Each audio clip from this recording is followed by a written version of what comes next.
find you. And I will kill you. And the woman.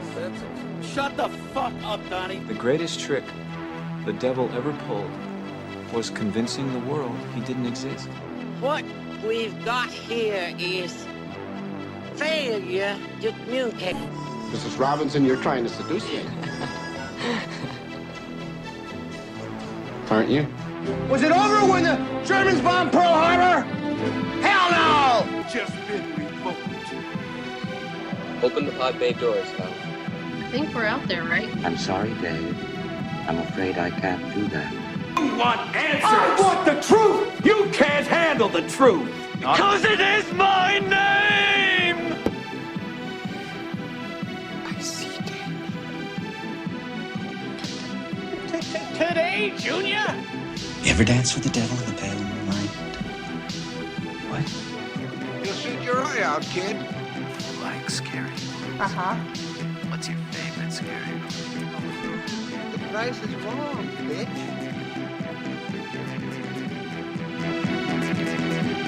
All right.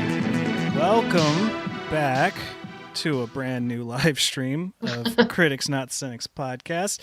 Does look like we managed to actually get everything set up right now, so we should be good. Looks like also my recording of this should be good. For anyone who doesn't listen to this live and listens to the audio only, they will now get to experience because they got to miss out last week. Or not last week, 2 weeks ago.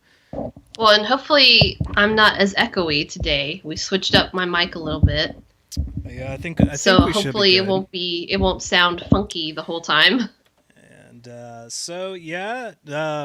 welcome back. I'm glad to be doing it. We intended to stream last week as well, but unfortunately, we were having some kind of internet issues local, so we figured let's not risk it and try to have a smoother stream this time. And like Leslie said, hopefully we got the echo Kinks thing worked out. kind of taken care of on her end. But yep, here we are. Welcome back. We'll see if anyone decides to show up in chat today. Hopefully, I don't know if David will be back, but if he is, it'll be great because I'm sure we can all argue again about Book of Boba Fett. But then to get the normal YouTube spiel stuff out of the way, like, share, subscribe, hit the notification bell. If you like our live streams, be sure to share them out. And yeah, follow us on all our social medias, Facebook, Twitter, all that jazz, and Podbean and all that stuff. I haven't perfected this speech if no one has been able to tell. For as long as we've been doing this, even on audio only, I haven't been able to just come up with a mainline script. That feels natural, Yeah. Well, because you can really tell when you watch other YouTubers, they have a spiel that kind of feels natural to them, and it's not just the whole click like, please subscribe, hit that bell. Well, and they don't like doing it too, but it's unfortunately the way she goes. So yeah. Yeah. But yeah, we're back again. Like we said, we were going to talk about the finale of Book of Boba Fett. Talk about Reacher, the new series streaming on Prime. And I know Leslie's not a horror fan, but I do have plans to talk about the Texas Chainsaw Massacre reboot, sequel, or requel as coined in Scream. Just say I got it watched, and Pat was going to potentially join us tonight, so I was adding a topic of conversation for him outside of Book of Boba Fett. But I did watch it, and I have some thoughts. So that's kind of what's on the agenda. Now, whether or not we'll make it 2 hours, that'll be up in the air. I'm a little, not sick or anything, but just definitely zero energy right now. So we'll see. I'm sure once we get going on subjects, and if anyone argues in chat with us, it'll probably go 2 hours. But all right. So what are we starting with? Figure let's go ahead and get Book of Boba Fett out of the way because it's just a single episode we've got to cover.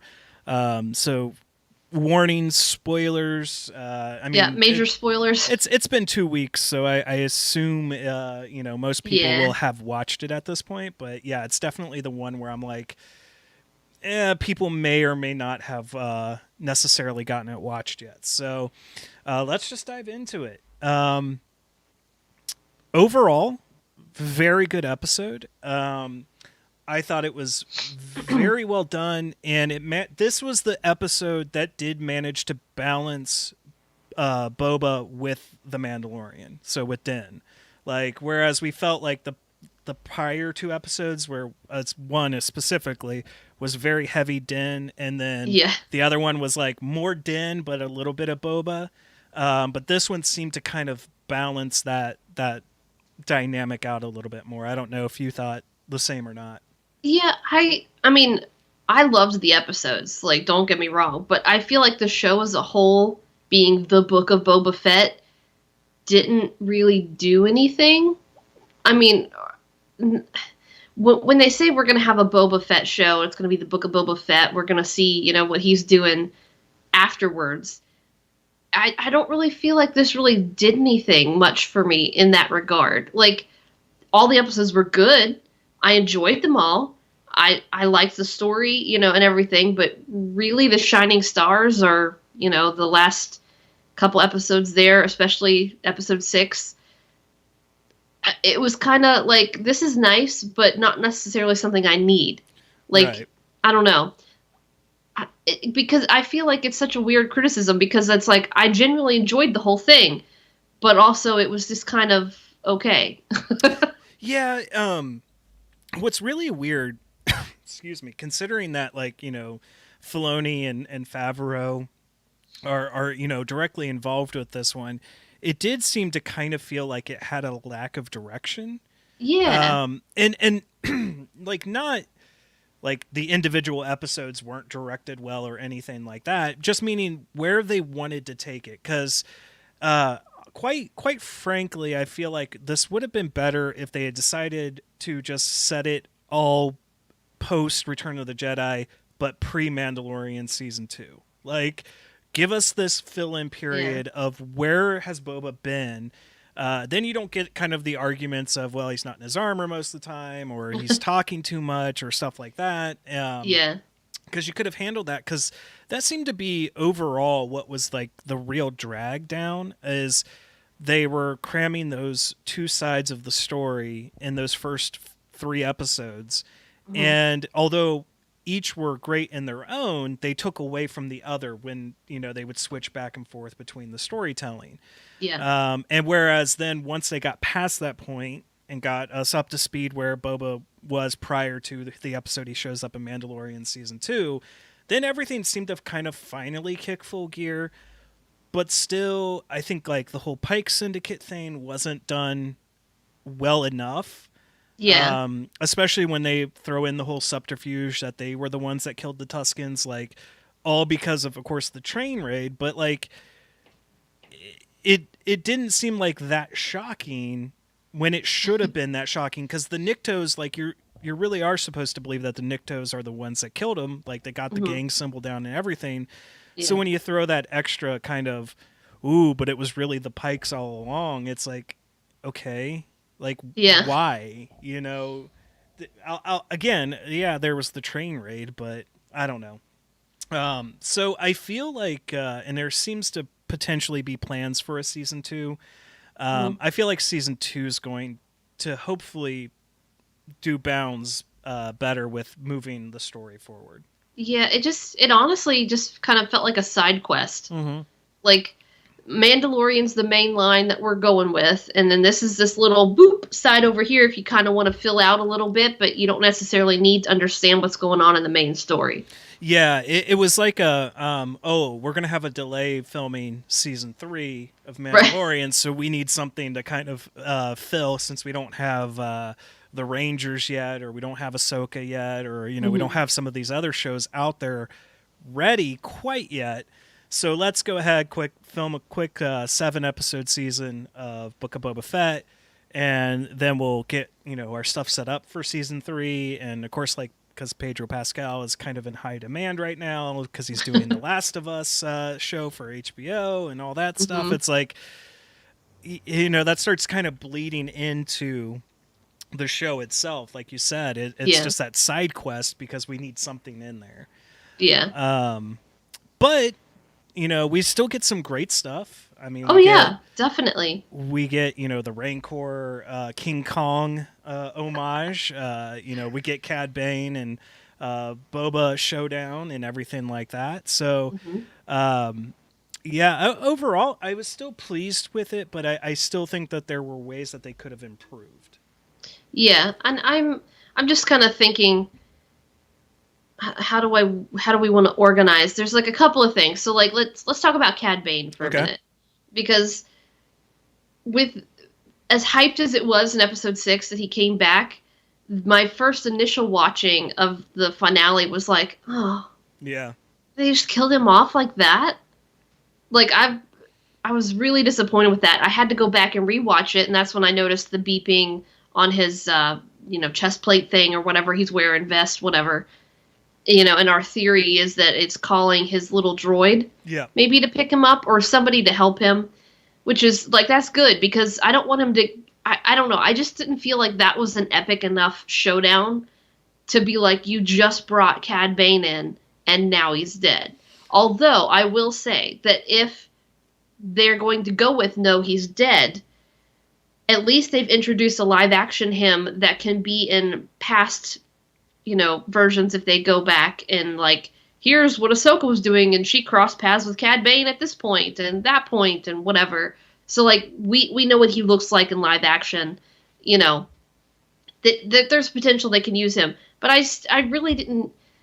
I felt like their showdown was good, but not good enough for that to be the end of him and for him to die right there.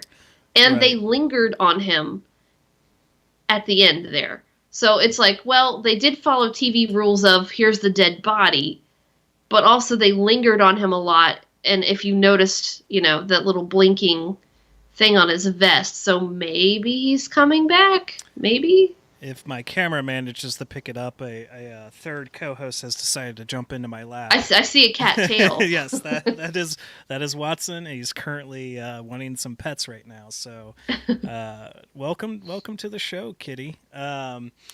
All right, yeah, and I caught the Cad Bane like chess piece blinking right away, and that was kind of my thought was that like either someone's coming to get him or this will be some type of like resuscitory action that he's got kind of built in because Star Wars Theory pointed this out because he's insane with his knowledge of Star Wars, where he's talked about that in a deleted scene from Clone Wars, like Boba actually, hey, stop messing with the mic, actually shoots him in the head, which explains why he has the metal plate on the back of his head.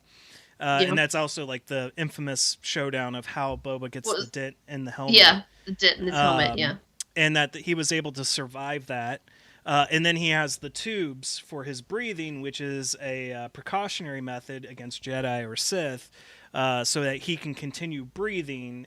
So any kind of, damage to his any damage to his lungs could potentially be, remedied by those tubes.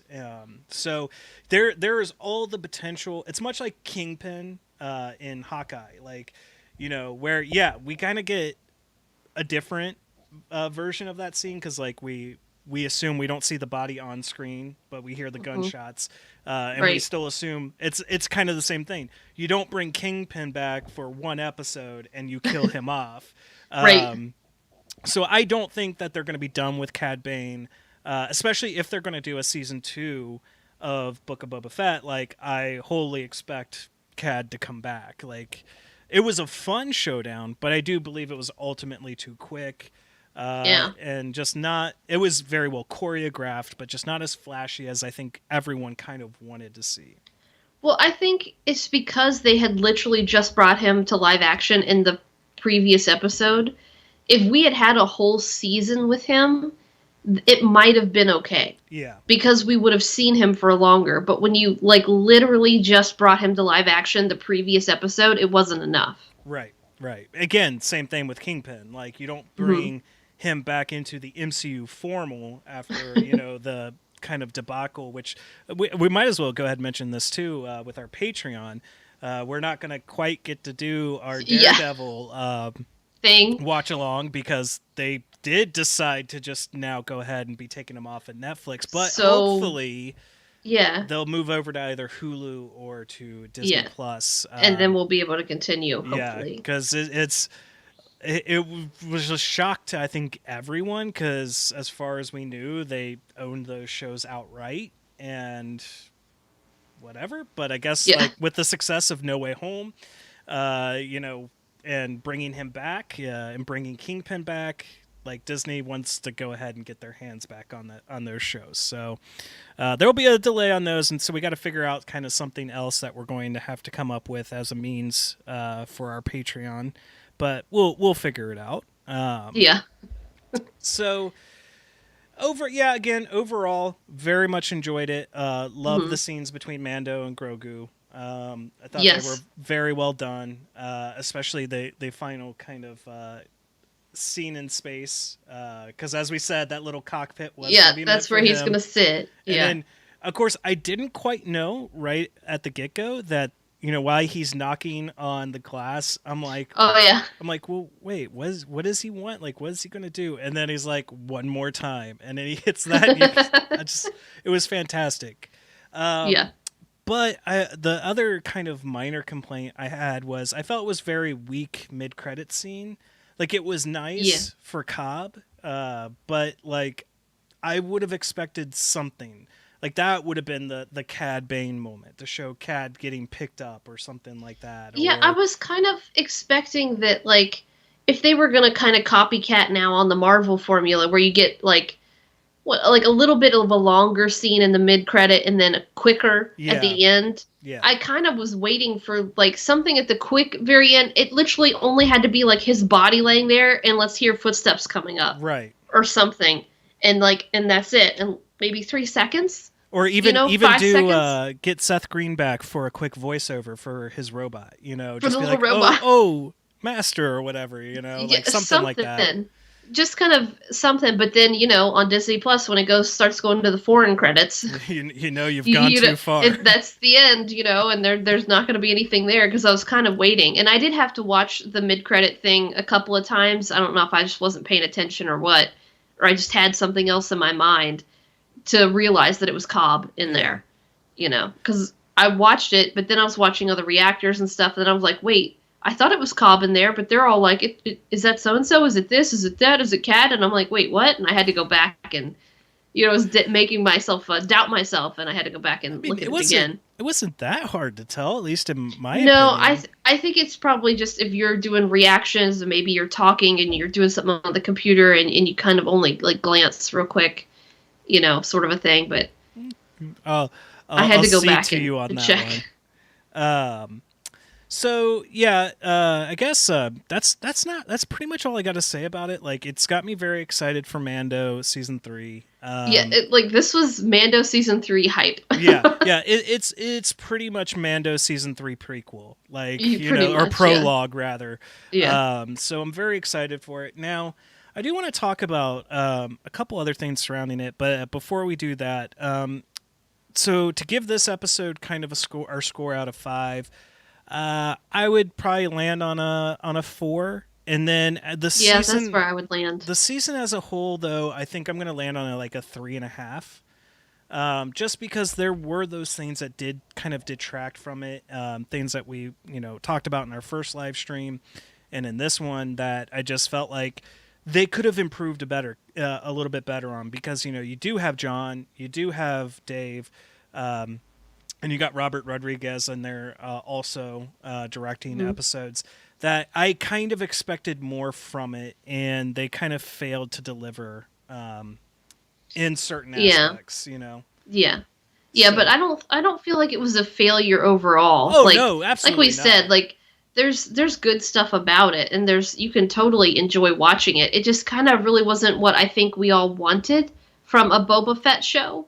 Right. And it really does kind of feel that lack of direction, like this really was filler, that they just were like, hey, let's do this before we do season 3 of Mando. It was just kind of like, yeah, we'll give you this.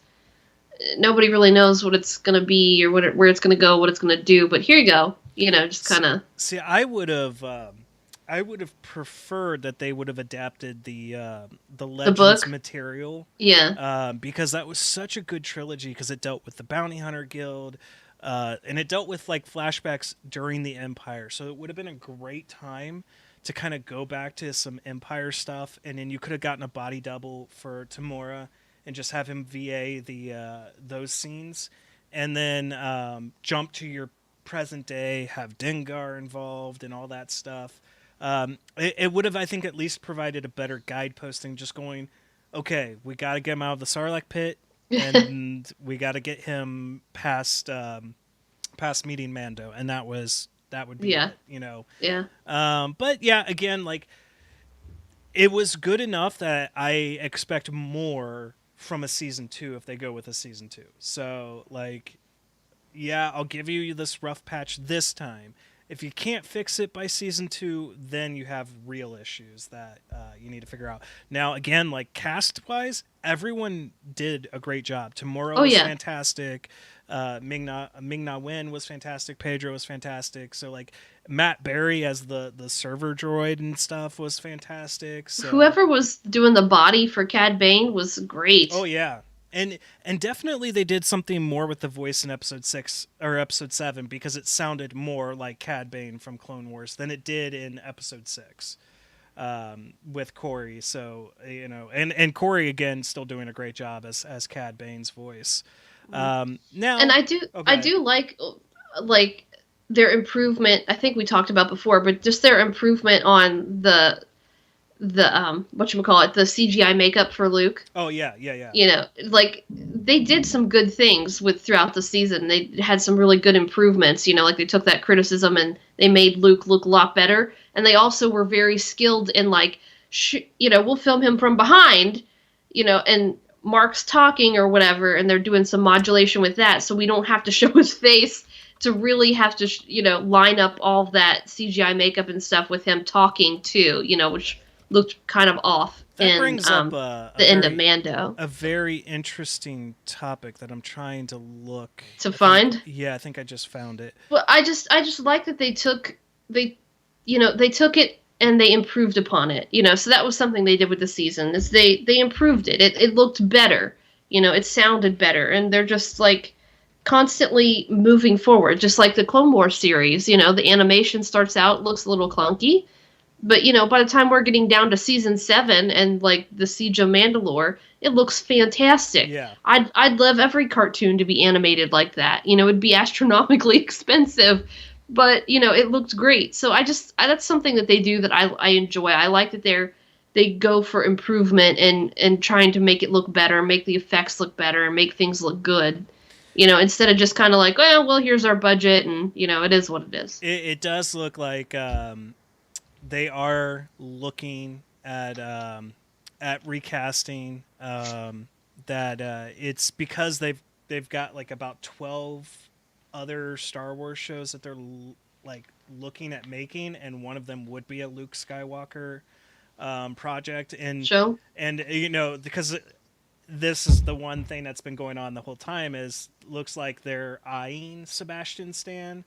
So, which would be a good, like, that's their best compromise, because it works, and getting Mark to kind of do his own voice, like, works for these 2 particular episodes, like the finale. This isn't needing him to be, like, on screen, giving, acting with the face and, and really giving everything to the camera. This is like, this was a nice little interlude, but this couldn't hold a show. Which is interesting because, like, when I saw that, again, this is the kind of getting to the part of what I kind of wanted to talk about, was the fact that they want to recast him, and people are looking at that as a sign of failure, as well as, again, this is not to pick fights with other YouTubers or anything like that, but I watched another YouTube video talking about how this was a complete and utter failure, and granted, Disney could be lying to us when they released numbers, but Disney said that this was the finale of Book of Boba Fett was more watched than the finale of Mandalorian Season 2.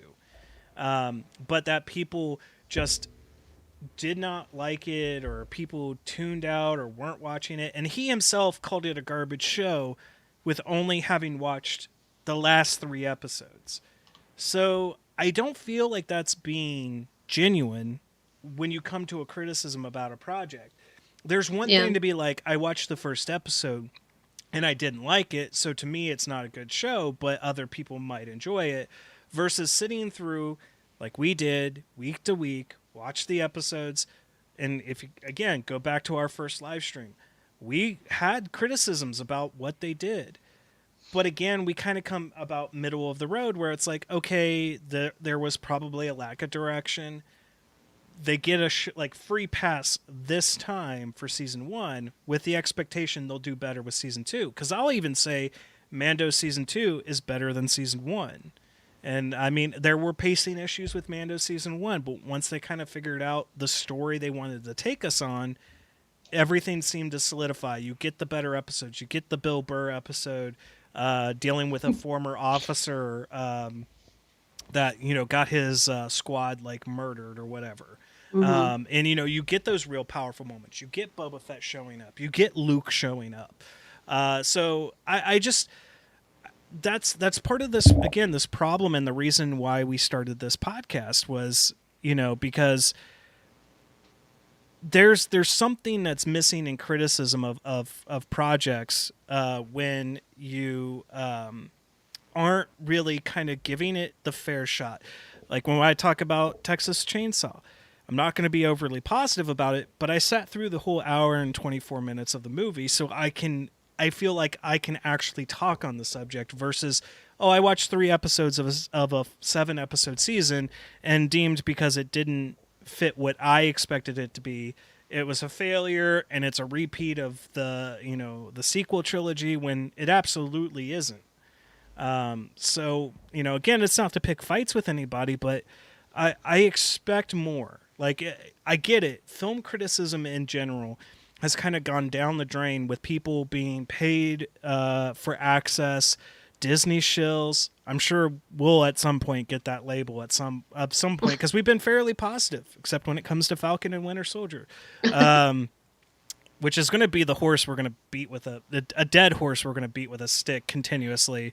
But, you know, that's the thing, though. If you're going to be counterculture to mainstream critics and how they approach their film criticism and try to give, a Johnny on the street type view of a project, you got to be investing yourself into it and being honest about it. Not, again, trying to get the clicks, trying to get the views, trying to get the clout, because everything we do is like counterculture to what would get us more clicks and more views on pretty much on YouTube. So obviously this probably won't be the last time I hit on that subject, but it does really bother me when they use broad terms of saying fans are unhappy with Book of Boba Fett. Well, one, I know no publication has reached out to me to ask me my thoughts on Book of Boba Fett. And even if they're saying they're not happy, what does that mean? Does that mean they weren't happy overall, or were they not happy about X, Y, or Z, which were minor things to them, but they still, you know, overall enjoyed the episodes or the season? Like, it's just so abstract that you can't expect someone to really take it for its word. That's just kind of my thoughts on it. I don't know if you have anything to add. No, I was going to say, I think we pretty much covered it for one episode. There's not really much else to say about it. And if you haven't watched it, definitely check it out. Form your own opinions on it, especially if you got Disney Plus. You're not wasting your time. You're not wasting your effort. And it's a quick burn through. I mean, with most of the episodes being only a little over 30 minutes, you'll burn through the 7 episodes very quickly. Pretty fast. So, I don't know what the next Star Wars thing we're going to get on Disney Plus, though, is. Should be Obi-Wan. Should be. Mm-hmm. Because they've officially announced it's in May, near the end of May, I want to say. So that seems to be, I would assume that's coming before anything else comes. Because Ahsoka, it sounds like they're still casting and shooting. And then as for like Rangers of the New Republic or whatever, I don't even know if that's what's gotten off. the Andor? There's the Andor, which sounds like they're doing multiple seasons of Andor now, which, okay, but like that's it's going to have the Black Widow problem. Yeah, because we know what happens. We know how that story ends. So as much as I'm excited to see kind of a precursor to his kind of mentality and who he was prior to Rogue One, yeah, I don't necessarily need like 7 seasons of Cassian Andor. I don't know that they should do that many seasons, but I do think they could kind of do kind of the Star Wars Rebels thing, which I feel like they did better in season 4, which was putting people in danger, that the characters that you've now grown to love are now in danger, and literally any of them could die because we don't know. So of course it won't be able to be Cassian because we know what happens to him. But if they can build up a cast of characters around him that they, get us to go ahead and like fall in love with these characters, anything can happen to those characters. So we can still have some investment in, I don't know what's going to happen, to so-and-so, or this person or that person. And we can say, well, we didn't see them in Rogue One or Episode 4 or whatever, but that doesn't necessarily mean they're not off camera somewhere, So it's all sort of, as long as we're invested in someone, because it'll still be interesting to see Cassian, but like you said, it's kind of like, I already know what's going to happen to him, so I'm not so invested. And you've got a very good point about that. I was thinking about that over as you were talking about it. It's like, yeah, they can kind of introduce a whole kind of pre-Rogue One crew that he's with that we can kind of grow to love, and then he loses each one as they go along, which kind of explains a little bit of his coldness at the beginning of Rogue One, but then as their team forms in Rogue One, how he softens a little bit, So it's definitely stuff that they can. Again, with any project, you have to approach it correctly. It's so before we get into Reacher, let's go ahead and talk about this. I know I didn't put this on the docket, but might as well. It's not on the docket. Doctor Strange, Multiverse of Madness. Oh, the trailer. Oh yeah. Because kind of talking about having to. Can we have that movie now? Now. See, now this is what I was going to say. Because like as we're talking about with an Andor show, they'll have to do it right if they're going to do it kind of that way and introduce these characters and set it prior to Rogue One. Multiverse of Madness is going to be walking that thin line of it's either going to be really great or it's going to be really suck. Terrible. Especially since it seems to be all but confirmed. I mean, it's on IMDb now. Patrick Stewart is the voice and is in there now. Well, how did they think they're going to disguise his voice? Well, I can tell you the first time I watched the trailer, I didn't catch it. Like, I knew it was someone I was supposed to know, or it was going to be a huge, like, OMG moment. Have I saturated it enough the next generation to not recognize his voice? Yeah, it was definitely like once I heard people kind of going, "Oh my gosh, that's who it was." I'm like, all right, I need to go back and listen to that again. But we're getting at least three different Stranges. The rumors about Superior Iron Man, possibly the one. Oh, go ahead. Well, the rumor that I heard that it's probably not true, but I would also kind of love it to be true, just for the hilarity factor. Is not that we're getting Robert Downey Jr., but that we're going to get Tom Cruise. Yeah. Yes. So that's kind of the thing, is like he will be this, because he was originally, if people don't know about this, he was originally slated to kind of be Tony Stark in the 90s when they were going to try to make an Iron Man or Avengers movie back then. Yeah. And of course that never happened, much like what would have been a god-awful Nick Cage as Superman. And I like Nick Cage. So, I'm not trying to throw shade. I think Nick Cage is in a renaissance of his career right now, which astounds me. But there's all the rumors that like Tobey Maguire is going to be in it, that you're going to have James Marsden or some other of the Fox Marvel characters in there. Yeah. Like even like Wesley Snipes is Blade going to be in there or some such. So like it's going to run I that heard, risk. Oh, go ahead. when they paused on the scene, when he's walking in and you see the chairs. Yeah. The one that's like, if you're watching the TV, so I guess the one on the left here, everybody's theorizing it did have kind of looked like T'Challa's thing vibes to it, that maybe they're going to have a different Black Panther, and tests the idea of a recast, even though they've definitively said they're not going to do that, which I'm kind of like, I think if you do that now, after you've already said that you're not going to, is going to upset people more than if you had just done a recast. Right. But then I heard something else about who it might be, but then they thought the person that's over here on the right might be Namor or something. Well, I don't know. I know when Scott Derrickson was originally attached to direct on it, he was going to be not necessarily. I don't know if this was the movie he was going to do, but he was going to introduce Namor. So I wouldn't be surprised if that's the case. Now, slight rumor I've heard about what they're going to do with Black Panther 2 is I'm going to get the name wrong, but M'Baku or whatever. M'Baku. Yeah, he will end up taking over the Panther mantle while Shuri becomes the ruler of Wakanda. So she'll be the ruler and he'll be the protector. So, which that's works. Fine. It within the mechanics, because his character within the comics was more of a villain.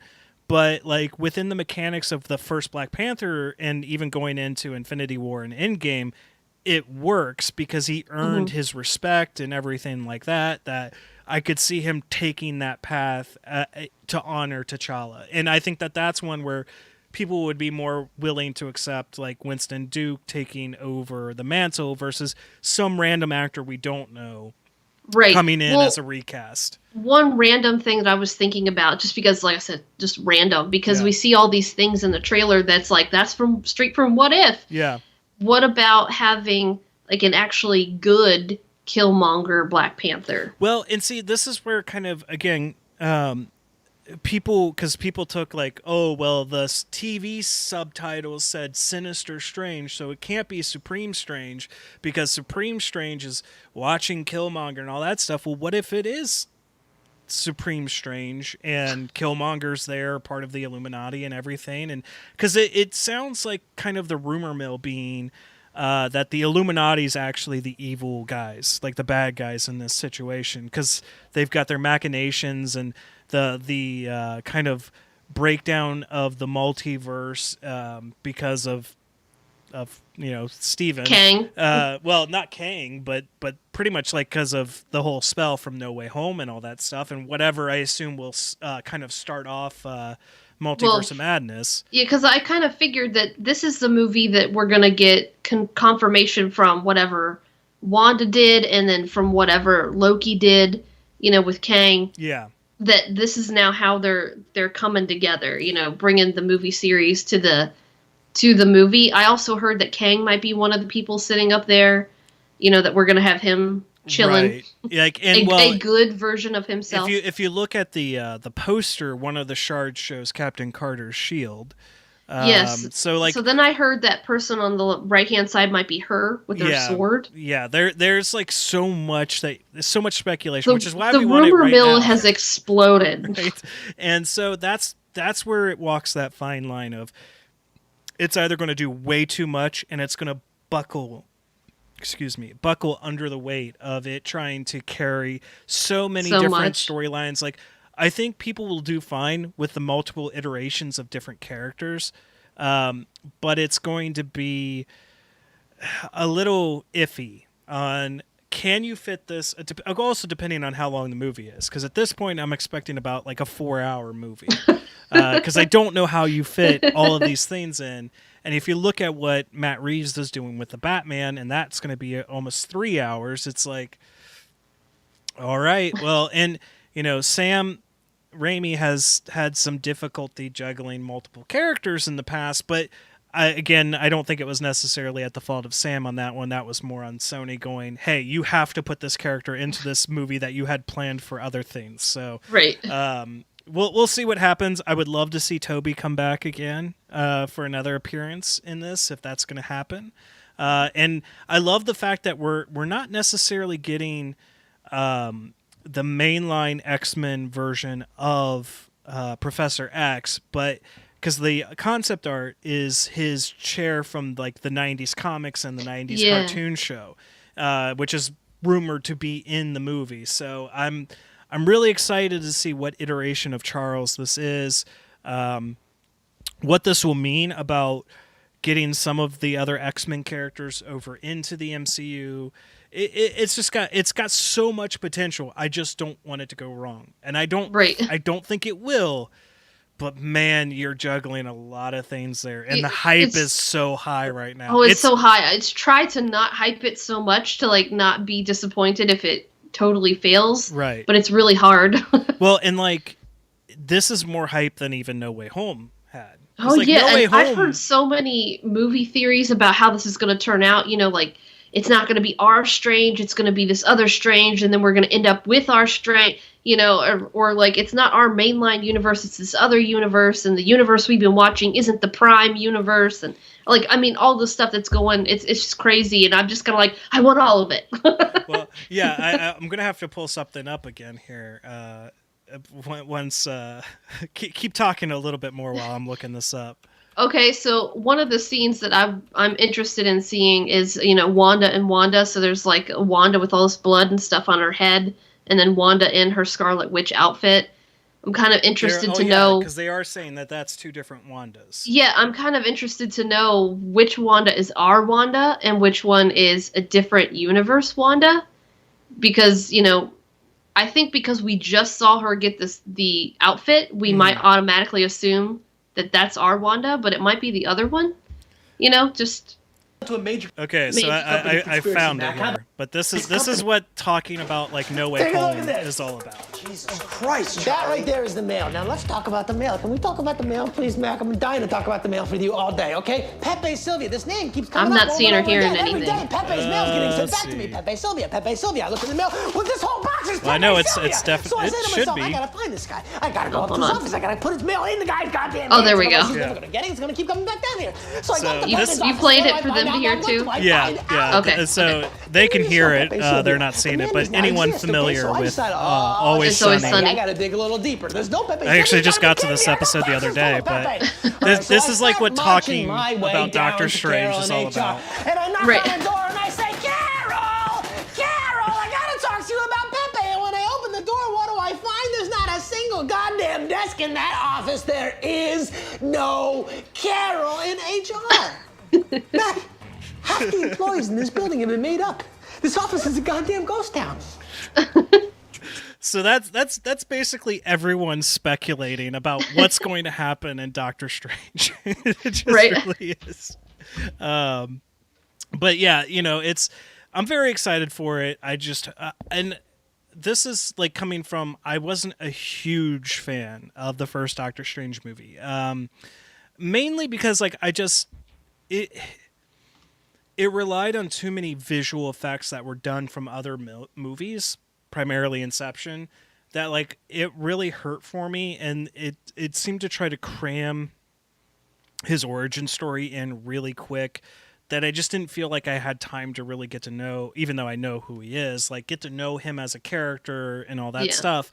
But each subsequent appearance he has had has been fantastic, and I think that this movie will be like, fingers crossed. Yeah, it'll definitely be up there for what they do. So I also feel like, you know, Benedict Cumberbatch is a great actor to be pulling off all of these different versions of Doctor Strange. Like, fantastic. You know, it's like I have absolute confidence in his ability, you know, to pull this off. So it's like, as far as like the cast goes and everything, like cast, check. Like visuals, looks amazing so far. Like check. What are we gonna get with the story? We don't know, but there's all, you know, it's like it's checking boxes. So I'm definitely excited for it. So yeah, we'll see what happens there. All right, so let's move on to our other topic of conversation, Reacher on Prime. Now, I can tell you, I've watched all 8 episodes. Leslie has watched all 8 episodes. I think we can keep it pretty spoiler free because we can just talk about the season in general rather than the individual episodes. But boy, was this a show that kind of caught me off guard. Like, I didn't even know it was coming out until about a couple weeks before it actually released. And I didn't realize, like, Alan Ritchson was going to be in it, who I've liked in other stuff I've seen him in, Smallville, Titans, all that stuff. Hunger Games. The Hunger Games. But he made a cameo in there. It was one thing that I just wasn't. I just didn't have any kind of idea or inclination that this was going to be a well done series. Not that Amazon doesn't do good shows, and I love Jack Ryan. The Adventures of Jimmy Halpert. Right. But like, I had no idea. And I've seen both of the Tom Cruise movies, and I hadn't actually read the books. And the Tom Cruise movies were fine, but from what I understand, like Tom Cruise is like the antithesis of how the character is described in the books, and Alan Ritchson is like a direct representation of how he is in the books. So I put on the first episode, I'm like, oh great, it's another 50-minute episode of a show. This means all the other episodes are going to be super long, and I'm not sure if I'll be able to get this all done in a quick time period. And I got through that first episode. I was like, holy crap. This is good. and I finished it within the week because like I just watched a new episode each night. Totally blew me away. Again, this is a cast that just helps sell the show. I even told my mom, who is a fan of the books, I was like, now when I saw the Tom Cruise movies, I didn't really have any desire to necessarily go out and read the books. After watching the first episode of this, I'm like, I kind of want to read the books. Read the books, yeah. And go ahead. When I first clicked it on, I didn't like stick around for the beginning piece or whatever, for the first episode. I'm like, whatever. I'm gonna get my food. Oh, and so then you missed the whole beating and like murder essentially. Well, no, I mean I heard it. I just wasn't watching it. It's not like right. Well, it my wasn't place anything is that you needed. big. Yeah. But I didn't see the piece where it says based on the book, blah, blah, blah, blah, blah. So I saw that the second time, and I'm like, there's a book? Like, wait, I need to read this. Right. And it just starts off strong, because you get that quick, like, murder. You don't know who's getting murdered. You don't know who they're getting murdered by. You don't know the reason. And then you have Reacher go into the diner, order his pie, and then cop cars just swarm the diner. Like, and they just do it so well. And I think this might be a mild spoiler, but not really a big spoiler as story wise. But I love how they have to bring him in on zip ties because the cuffs won't fit. And he sits there and he does everything. And finally, like when they're going to let him out of the jail cell, they're like, all right, go ahead and get those zip ties off him. And he just snaps them. Yeah. And it's like, he could have done that the whole time. And showing that restraint was something that was so impressive. And it was comedy. Like it was a comedic scene without having to rely too heavy on comedy. And I liked his delivery throughout the entire show. Like he's this guy who's not supposed to get or doesn't want to get attached to things, and then he's getting attached to things. It's a thing, yeah. And I liked how each character had kind of their own arc that was resolved throughout not just one episode but throughout the season. Primarily the lead detective, I know the actor's name. I think it's Malcolm Goodwill or Goodwin. He is fantastic as Detective Finley. Detective Finley, that's it. Finley. Is there a D in there? No, it was Finley. No D. And then Roscoe is played by Willa Fitzgerald, I want to say is her last name, but I might have that wrong. And she was the main character in the Scream show, and so I really liked seeing her in there as Roscoe. But they all have their own baggage that they carry through, and each has their own resolution to their stories. And I love Finley as like the straight-laced detective that is it had that buddy cop feel, like from the 90s and 80s. And that's ultimately what made this show so enjoyable. Was it wasn't trying to preach.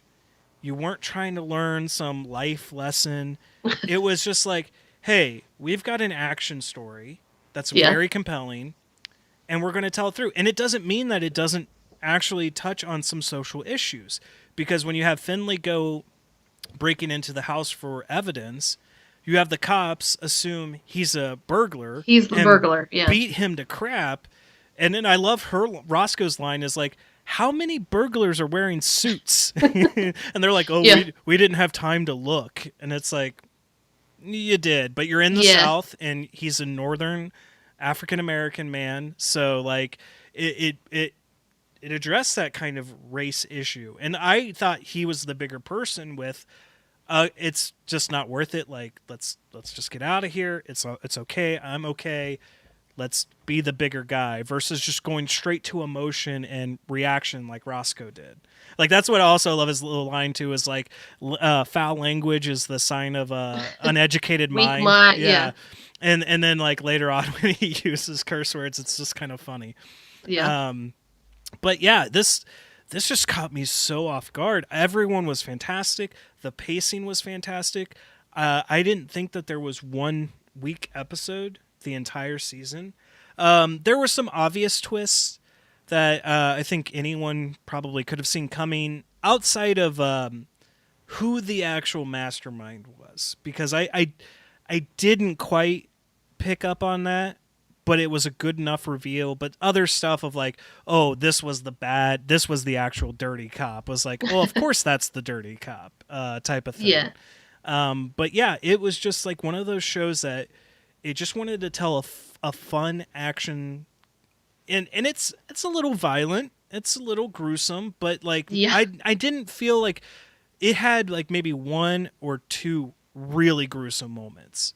I'm thinking more of the conveyor or the presser in the final episode. Yeah, there are a couple of gruesome moments that I'm just kind of thinking, like, if you know that your teenager can handle it, yeah, they're not as gruesome as other things I've seen, and they're not long. Right. They're on screen and they're off screen. They don't linger there with the gore. Yeah. So like even that press scene, it's like. Yeah, it's quick. It's like 2 seconds, and then it's done. Yeah. Go ahead. Well, I was like, two things. One thing is I like whoever did the fight choreography for Reacher, his fight style. I really enjoyed all his fight choreography because it all felt very quick, efficient, and realistic. It didn't feel showy for TV. Like, a lot of times, like, you can think of, like, The Arrow. Mm-hmm. They do moves and crap on there that's like, yeah, that's flippy flip and that's showy or whatever, but, like, I would have already shot you by now. Or the other guy's, like, standing there waiting for you to finish your flip so that they can then be like, oh, and fall back or whatever, and it's very obvious. This was, like, quick, fast, efficient, and still looked cool. Well, like, and to kind of give example of that is, I think it's episode 5 or 6, where he is hunting them in the house. Like, he sets up the bait, and how he takes out pretty much almost everyone. Mm-hmm. But then when it comes to that final fight with the cousin, it's like, even though he outmatches the guy in muscle, brawn, everything like that, like, he's able to get those lucky shots in. He's got the crowbar, and he does the work that he needs to do. And even when he gets that lucky shot in, you feel like it's just because of that luck. He just happens to land right where that crowbar is to be able to grab it up and knock him in the head with it. And it all feels real. Like, when you hear that hit him in the jaw, like, you feel that that's a real hit. And it was just it's very well done choreography. That fight with the cousin is my second thing, because I personally felt like it took too long. Yeah, well, yeah, it did drag on a little bit. Yeah, that one drug on longer than I felt like it should have, given how everything resolves in the final episode, and the reveals of who done what. This guy, I'm like, he's not a player. No. So why did we spend like 5 minutes, in a fight with him? Like, it should have been just as quick as everybody else, honestly. But again, I think it's that because to kind of give you that sense of realism, it is because he just happens to get lucky in those fights. Like, he's got that crowbar. It honestly, for as long as it went on, started to feel to me like, let's fill out this episode with a few extra minutes of action. Yeah. Than anything story-wise with that particular character. I was kind of like, why are we still fighting this guy? Like, check the watch. Like, and he's not done with him yet. There were also just some very good, like, actual, like, twists. Like, not even, like, big, like, oh my god, that's who it is. Like, and primarily where you're you just assume that a character is dead. And then you find out, no, they were actually smart. It's like, right. Because you don't normally get that. You do get the situation of like, oh, dumb character is dumb because they're dumb. Does dumb thing, yeah. So like, but then when you get that kind of, and I love that moment too, where, mild spoiler, but like when Reacher's being coerced to help track down this character, and they're sitting at the diner, and of course he's also planning 4 steps ahead of how to get out of the situation, but he looks at the map and just makes those big circles all next to each other, and of course the other guy talking to him's like, no, you don't have this figured out, and then he walks through the logic, and it's like, well, crap, like it's just very well done. Now, yeah. I will say I think there is some weak moments in the show, but they're very minor and they didn't bother me. But I did feel like the kid flashbacks of him being a young boy they were kind of pointless. Yeah, like they were trying to take the page out of the Arrow show, where it was kind of supposed to be referential to kind of what's going on in the situation now, but they really weren't. And I think it was more to highlight his relationship with his brother. Yeah, I feel like a few of them felt like they did do that, but then the rest of them kind of felt like womp womp. Yeah, kind of like Yeah, the final flashback I thought was the best flashback. With their mother near the ends, and like that one was the best in my opinion, but the rest were just like, like okay. Well, I feel like the first initial 2 or so were good, like especially like establishing them as kids and like how they were and stuff were good. Right. The ones in the middle are the ones that are kind of like, you don't really need it. Right. But it was kind of like I think the point they served was, the mother giving them their, Joe, you can't change the things you want to change, and Reacher, you've got the strength of 3 men. What are you going to do with it? Like type of thing. Okay, so mild spoiler for what he does with that item at the end. Oh, yeah. That pissed me off so much. Just leaving it there? Yes! And he didn't even bury it that deep. Like, if you want it to be buried deep and, like, not have somebody dig it up, you gotta, like, actually dig a freaking hole, not just kind of scrape back a little bit of the grass. Oh. Like, come on. Anybody with a metal detector is gonna come along. A bird's gonna see something shiny and pick it up. He is a bit of a lummox. Come on now. Like, if you want it there, dig an actual hole and put it in. But, I'm like, it's a family heirloom. Somebody's going to pick it up and, Well, they do. He won't know about it. Or if he does find out about it, he'll track them down and he'll get it. But it also was, because, like, I think I was still watching it, but the week it came out, meaning the weekend and into the week, it got renewed right away. Like everyone and their mother was like watching the show and just burning through talking about it. And I've heard nothing but positive things about it. A lot of the supporting cast too, you might recognize from other shows. Yeah. So, there's that too. If you're like, hey, that's so-and-so. A little bit of a Smallville reunion in a sense. Yeah. It's just really well done. Like, it just doesn't, this is the kind of escapism that people want, where they just want to watch an interesting story and they want to watch an interesting show. And this does it. Like, you had watched, I think when I checked in with you, you were on episode 4 on Thursday, and I was like, oh, you'll have this done by Saturday. Yeah. It's like, oh yeah, there's no way. Once you get to that kind of halfway mark, you're like, I gotta watch the next episode. I need to know what happens next. And that's what's missing right now. That not something like the kind of what I have fears with the Lord of the Rings show that Amazon's doing, with what they're doing with the CW shows, what they've done with a bunch of other entertainment, where it's just like, just tell me a fun, good story. And this isn't to say like they can't introduce these types of concepts into stories, but they have to, again, going back to that point, you have to do it right and you have to do it well. This addresses a young female cop trying to mark her name in her local police force without being overlooked or laughed at. You do have an uncomfortable African-American detective coming from the north to the south and dealing with prejudices down there. But it never felt like it was hammering any type of message to me. Because when you sit there and you watch him get jumped by those cops, you're like, this is wrong. This shouldn't be happening. Like, you don't need social justice Karen to step out from the side and tell you, because you're an audience member and you're too dumb to figure it out yourself. And technically, they do have that. And then his reaction is, it's not worth it. You know, it's because that's not going to change their perception. So they're ingrained in their mentalities, and the only thing you can do is just not acknowledge it. You just move on. You be the bigger person. And that's what I thought was just really, what was really good about the show in of itself was just that it handled those kind of subjects very well, but it didn't try to preach anything to you. It just set the situation up where any rational, reasonable person would go, yeah, that's not right. That should never happen. So very much have to recommend it.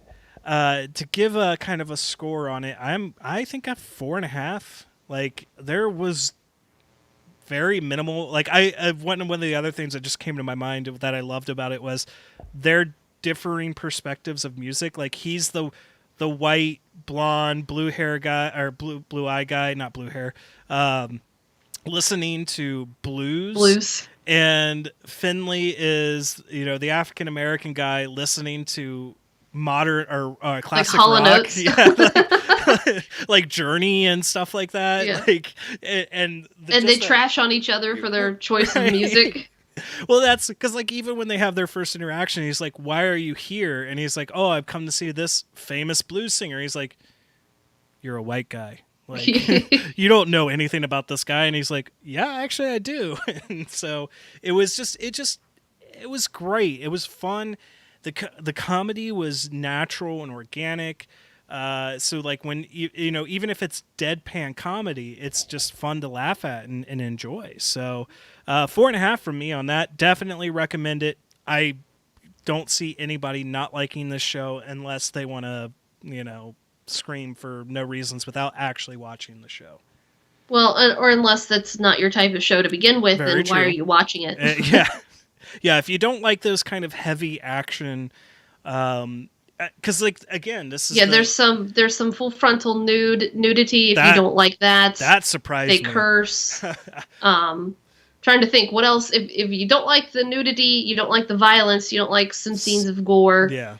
Then that's not the show for you. Don't watch it. No. And but again, if you're a fan of like 80s, because this is the thing I keep seeing it compared to the most, 80s or 90s action films. If you like those, you'll love kind of buddy cop. Yeah. Oh, definitely buddy cop. Like that was the thing that I think really I just enjoyed the most was their relationship. And it kind of makes me sad depending on how a season 2 would go and how the book series goes to like know that they won't necessarily partner up again per se. Yeah. But we've forgotten about a whole nother character that again, I don't know, since I don't know the books, like I don't know if this was a male character in the books or if it was a gender swap, but Negley or Negley, however you pronounce her name. Yeah, I was never sure. She was a fantastic character. She was good. Yeah. Her scene in the strip club was like, damn, like she really took that guy to town and rightfully beat the crap out of him. So even if that was a gender swap, it works and they handled it really well. And again, not trying to lecture, not trying to preach to anybody. It's just trying to tell a fun, enjoyable story for people to ultimately enjoy. So, what score do you give it? I'd probably just go ahead with a even 4. Okay. Just it's respectable. Just for just like it. I wasn't like blown away by it or anything. It was just a decent, good like mystery kind of murder mystery. actiony, you know, in that genre of like I can have this on in the background while I'm doing other stuff, like once I've seen it once. Right. Sort of a thing. You know, turn on Forensic Files or Snapped or all these other like murder documentary things that go in the background. Well, and I can absolutely say, if you're based off of a book, because I typically, when I find something's based off of a book, I try to read the book first, if I'm interested Just to be in able to give it a decent comparison. Right. And although I knew these were based, like the Tom Cruise movies were based on books, like I wasn't really that invested in being like, I need to read those books.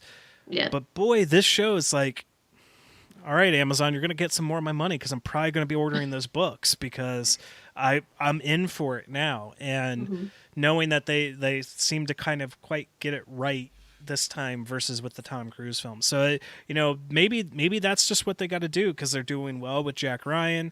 They're doing well with this. Look at adapting more of these materials in this light versus telling a story of Lord of the Rings that no one necessarily wants or needs. I'm going to be open to it until I see it fail. Oh, I'm going to watch it.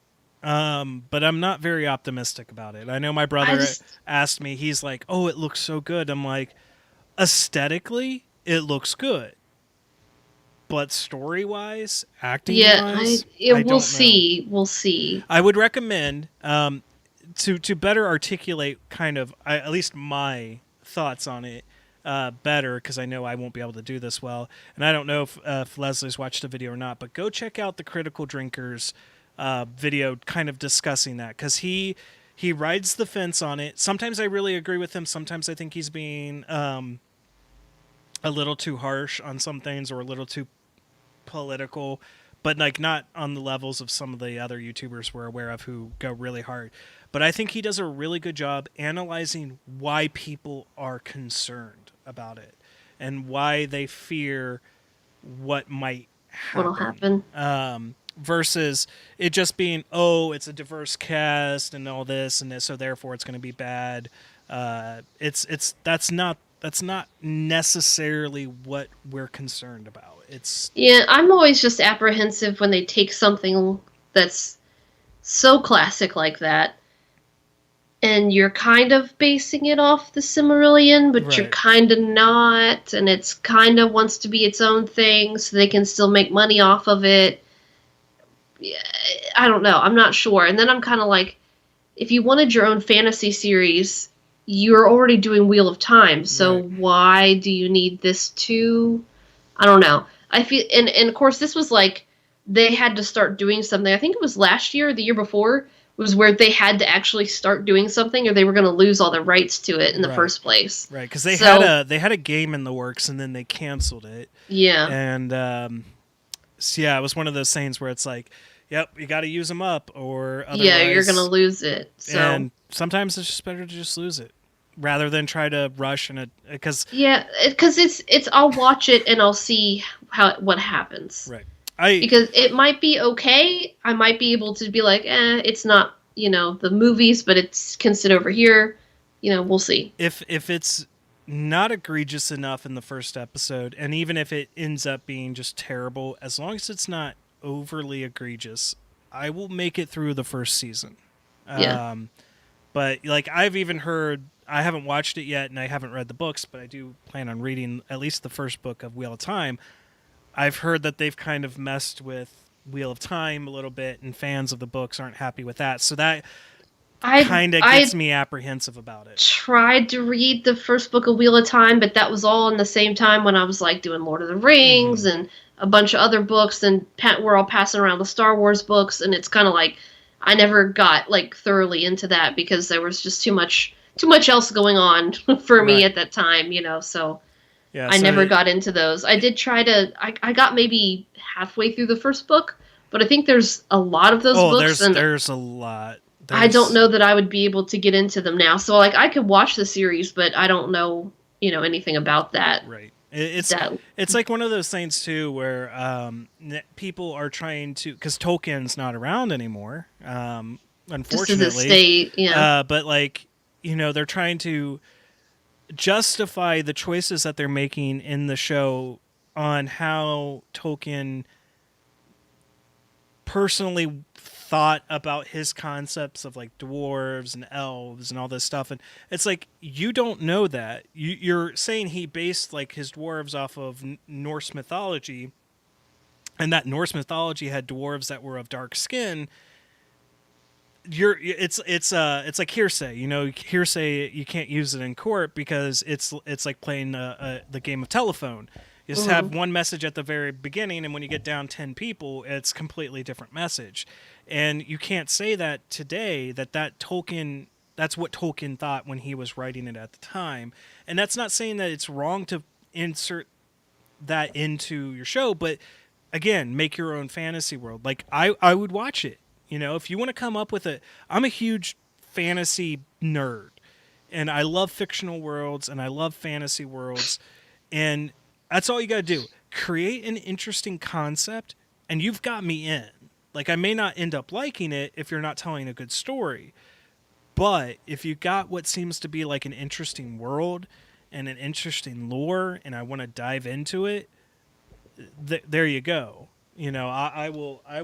I will go there and I will watch your show, or I will read your book. I've read the first Shadow and Bones book. Wasn't a huge fan, but Netflix got me to spend money on the trilogy because they had released an interesting trailer for the first season, which I still haven't actually watched the first season. Watch that. But I read the book and I'm like, book's kind of garbage. And if you're a fan of the book, I'm sorry, enjoy it.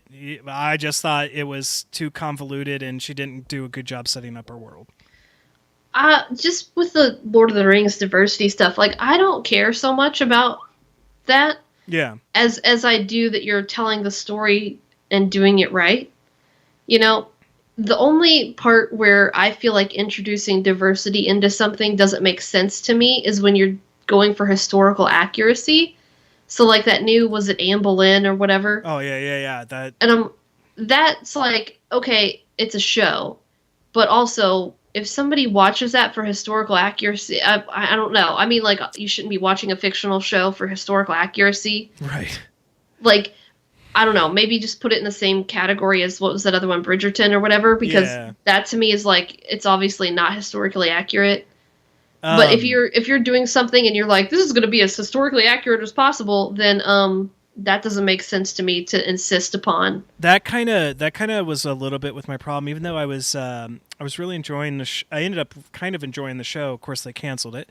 I can't remember exactly what the name of it was, but it was a Sherlock Holmes kind of spin-off, but involving kind of the kids that he would usually use to gather information on the streets. And they, introduce Watson into the show, and it's an African actor or black actor, whatever proper terminology, person of color. And I'm sitting there going, okay, I get it. It's supernatural. It's a fictional world. It's Sherlock Holmes, but like historically, that's just not accurate, and that's not what Conan Doyle based Watson off of.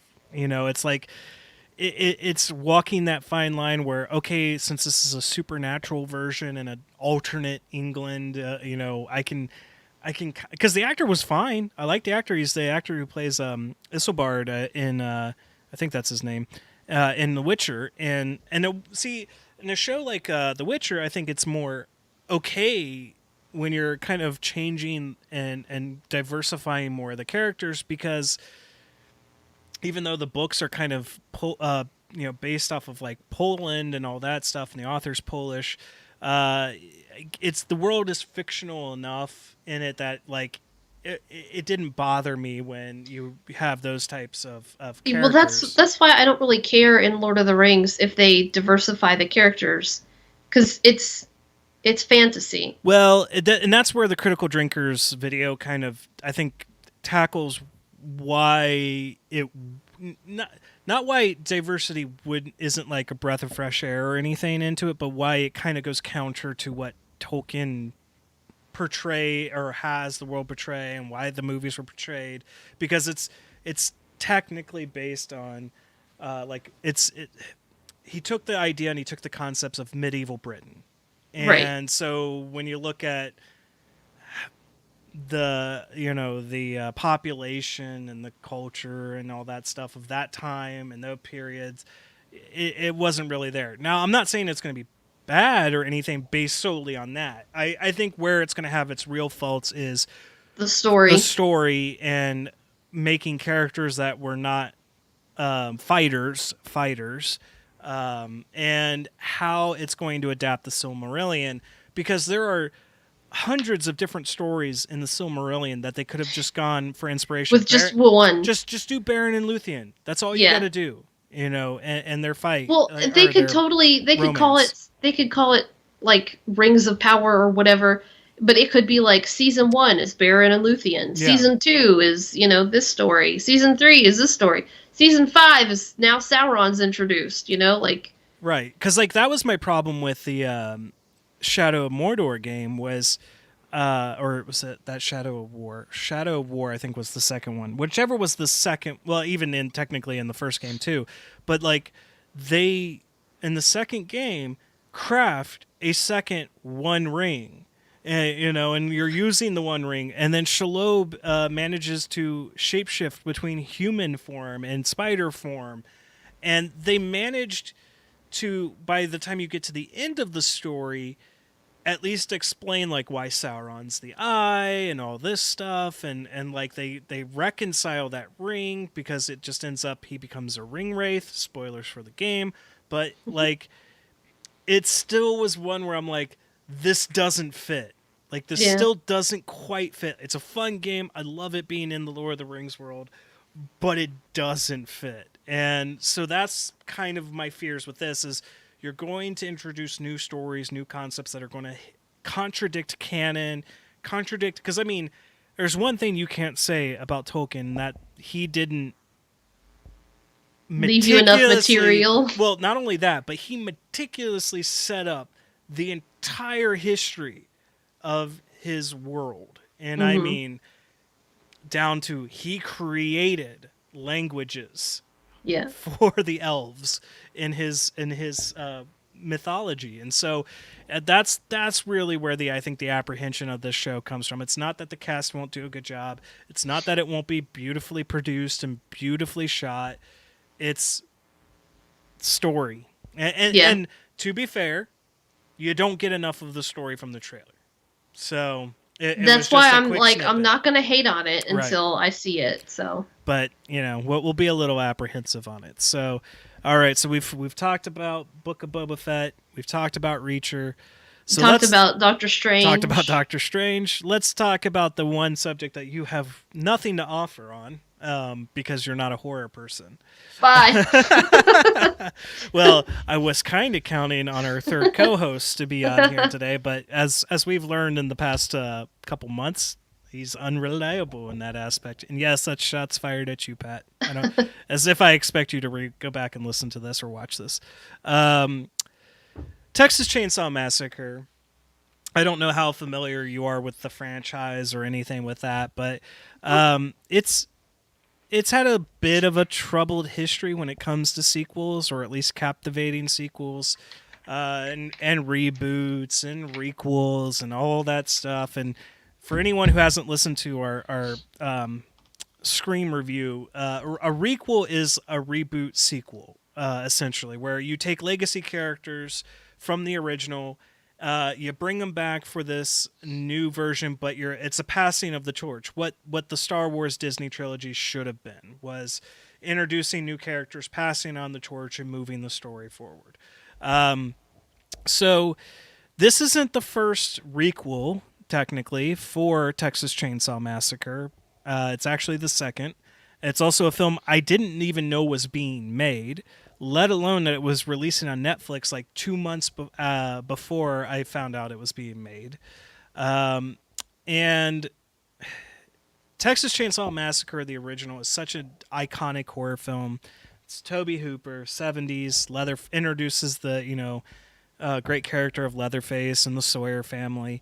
And then you get the wacky sequel that just goes completely off the rails, but I still enjoy. Then you get the third one, and that one's a mess. And then, and I'll get flack from some people on this, but what's my favorite sequel is Next Generation with Renee Zellweger and Matthew McConaughey with a weird mechanical leg in the movie. That absolutely makes no sense whatsoever. But for some reason is I just absolutely love it. And then you get to the original reboot or remake rather that Michael Bay produced, which was really good with Jessica Biel. Was fantastic reimagining of the original film. And then you get a little bit of a prequel with that one that was not nearly as good. And then you get to the actual first requel, which was Texas Chainsaw Massacre 3D, because 3D was a gimmick again. You had Alex Daddario playing in it, and she did a fantastic job. They, made it be a direct sequel, which is what this film also does. But ultimately, it failed because it made Leatherface a hero rather than a, evil, serial killer. So that's where that movie fell apart. So here comes this one. And of course, you should know it's going to be. And let me be clear, I like straight to Netflix films. I know most people hate them. Most people think they're garbage. Same thing with the Hulu straight to Hulu films. Same with the straight to Amazon films. But I view them in two different categories. Is when I see one coming straight to Netflix, I'm going to be a little bit nicer on it because I'm going to already expect people to already hate it because it's not coming out on the big screen.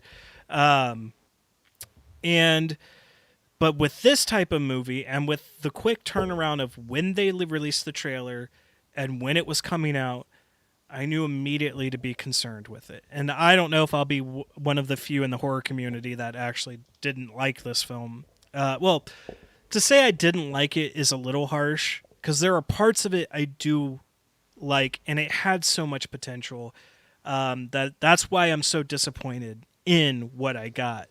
But this again, it wants to take the route of what Halloween 2018 did by bringing back an original character like Jamie Lee in that one. But unfortunately, the original Sally passed away, 6-7 years ago. Can't exactly remember when she passed away. So they got to have a different actress in there, which, okay, that's fine. Like you can't. You're not getting that same type of legitimacy you can get with Jamie Lee Curtis back as Laurie Strode in Halloween 2018.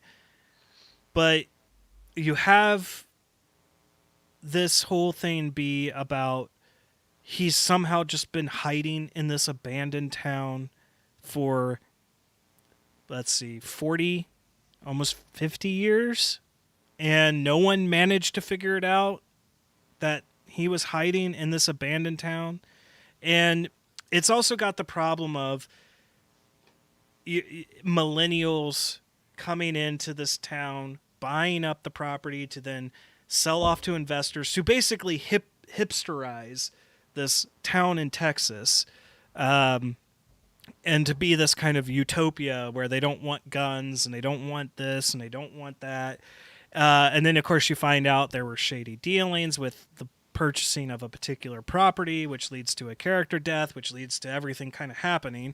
So they kind of bring it upon themselves. But I think the most egregious thing, and I will probably get hate for saying this, and let me be clear, it's not because I believe in that flag or anything like that. But as the young characters come to town, and they're looking around, and it's an abandoned old town, which is the setting I really like. Like, they misuse this setting so poorly, and that's another reason why I'm so upset about it is, like, you got this great set piece of the town, and you could utilize it so much more, and you don't, and that's where you end up just being garbage to me. But as they're kind of looking at the town and going, oh, I can see my art store being here, and I can see my kitchen being there, and this is where this investor's going to get this, and an investor's going to get that. They look up, and they see a ratty, tattered Confederate flag. And one of the main characters is African American, and actually I liked his character because he's kind of a scumbag, and I think he plays a good scumbag. Like, he's not trying to be a scumbag, but when it comes to finding out like that, oh, he thought he bought all the property and he didn't buy this particular piece of property, and again, is kind of why everything happens. You know, he does the role really well, and I don't even think he gets nearly as offended as the actual white girls that are with him. But they see the Confederate flag, and they immediately go, "If the one, let's be clear, one Confederate flag, completely tattered, ratty, has not been cleaned, has not been washed, has not been upkept for who knows how long." They immediately go, if the investors see this flag, they will back out. Now, you got a whole busload of investors coming to this empty town to buy up property that no one's living. Like, there's, except for the mom at the orphanage. No one lives in this town. And I guess the contractor who, you know, they try to, you know, say he's just a southern redneck guy who ends up actually not being terrible. But this one flag would just immediately turn off all the investors who, some are white, some are Asian, some are African American, who would probably look at that flag and go, yeah, that's coming down. Like, that's how you react to that, is going, oh, we'll just take it down. Right. You know, rather than, oh my God, we need to take this down. The bus is on the way. If they see this, they're backing out. We're losing all this money. That's an overreaction, and part of, I think, what's a problem with our society now is a knee-jerk reaction, because even excuse me, when they're talking to, which surprised me, and she does a great job in this, is Alice Krieg, who plays the kind of orphanage mother.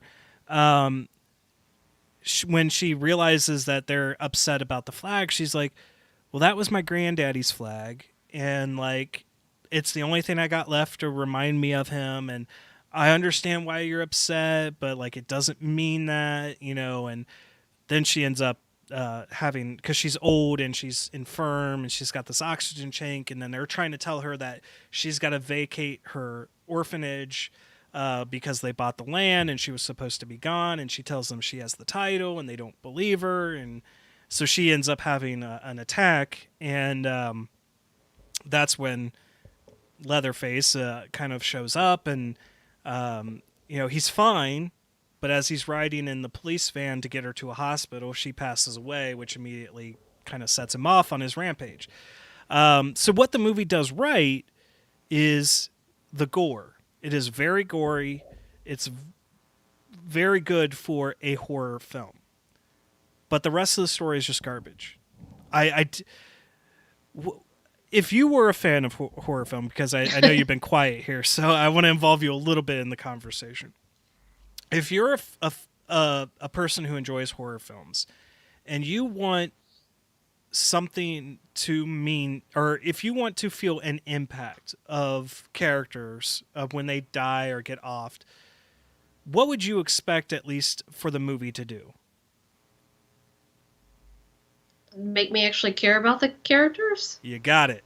I'm like, is there a trick question? No, you legitimately got it, because there's only one character that they set up any type of empathy for, and that's Lila, who is, Claire, the actors do a good job. It's just a garbage story and a garbage script.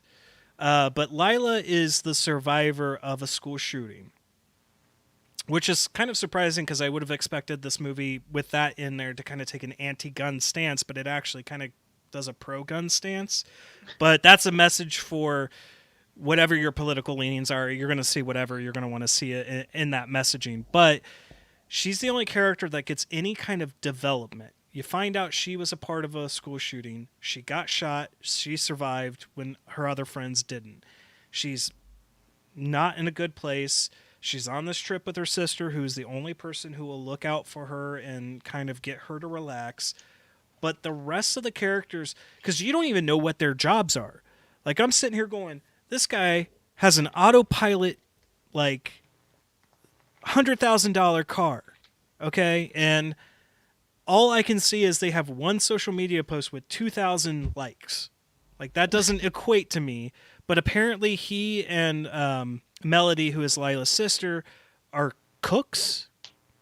But that doesn't, like, we don't see anything. We don't get any background. We don't know where they got this money from to buy this land.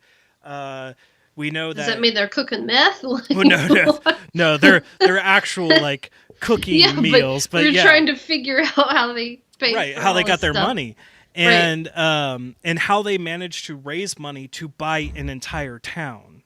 Like, I get it when it's a deserted ghost town and no one's paying. Like, the bank's going to take whatever the bank can get to offload that property. But he's got a fiance. They don't even really... You only get the inclination that his fiance is an artist because she goes, "Oh, my art gallery would look really well there."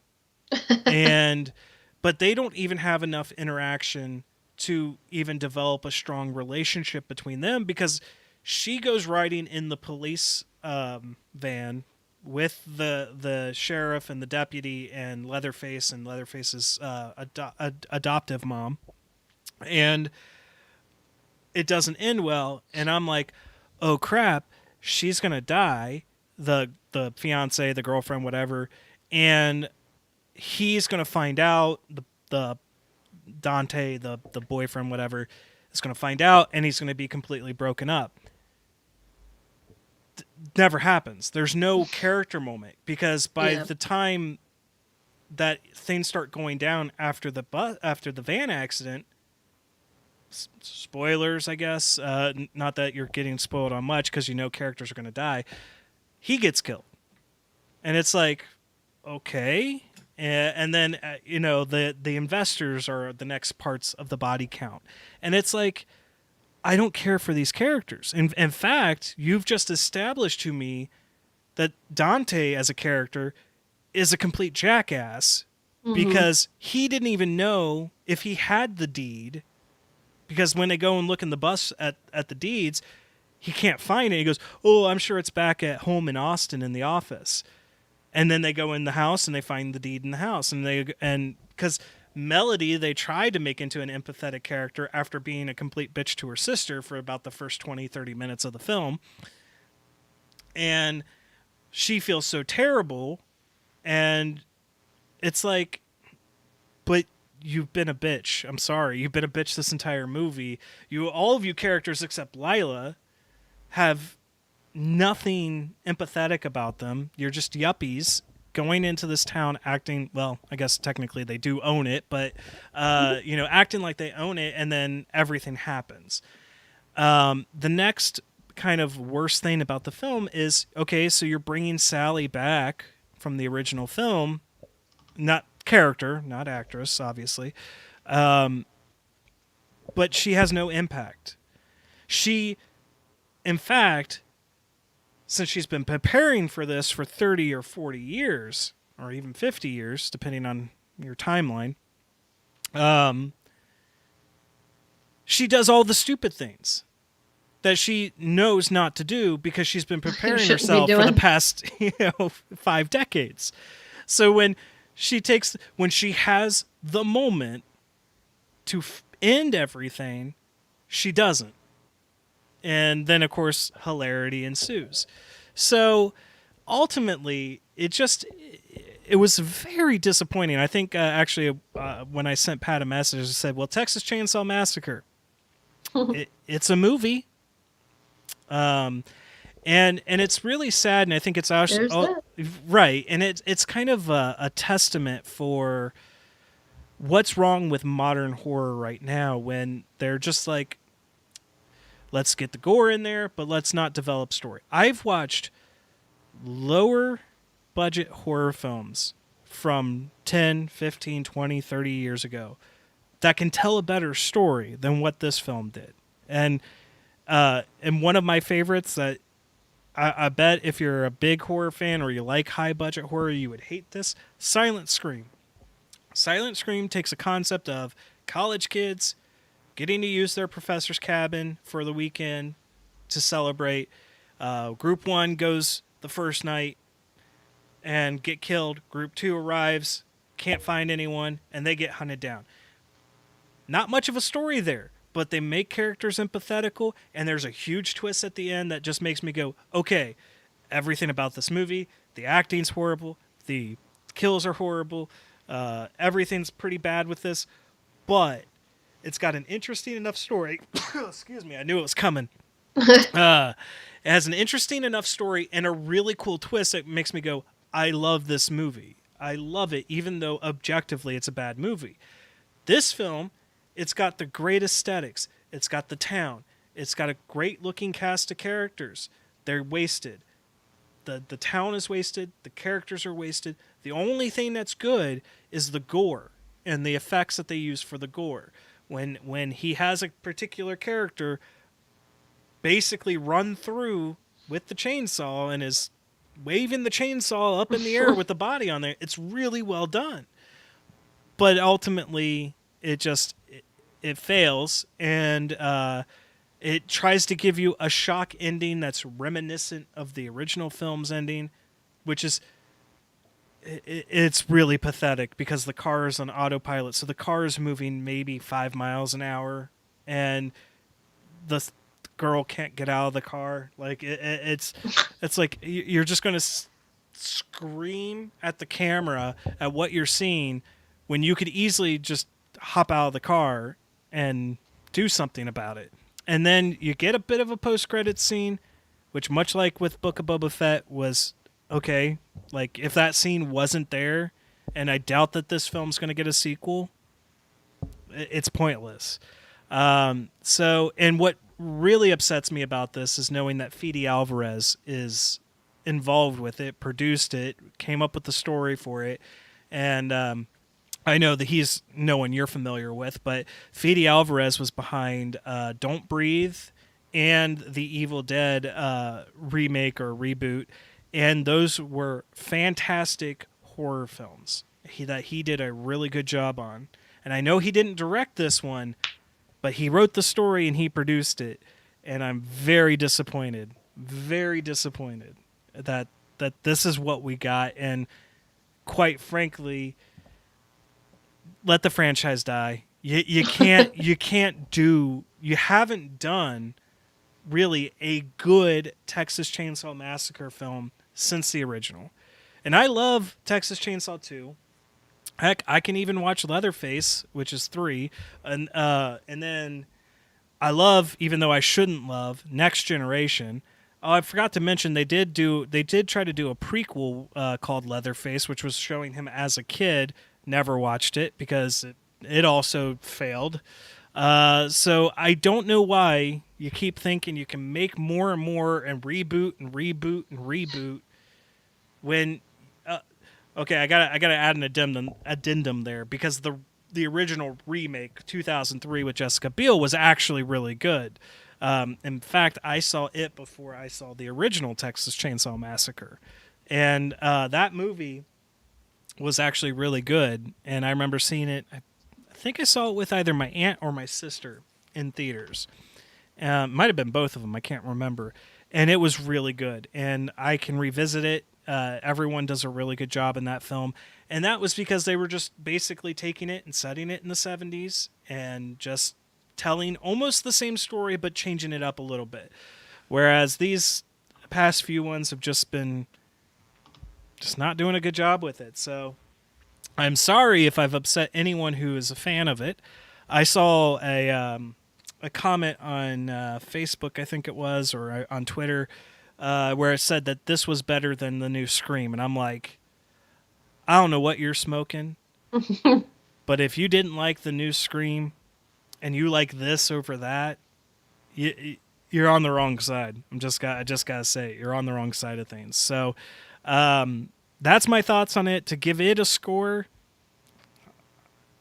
I don't know if this is the lowest score I've gone on, but I know it's pretty darn close, because I think the lowest I might have gone on a film has been 2, but this is getting a 1. Like this is that bad. I don't know if I will ever revisit it. unfortunately. Ever again. Yeah, I mean, I've watched movies like Nightwish, Popcorn, Body Melt, Society, Silent Scream, Potpourri, The Barn.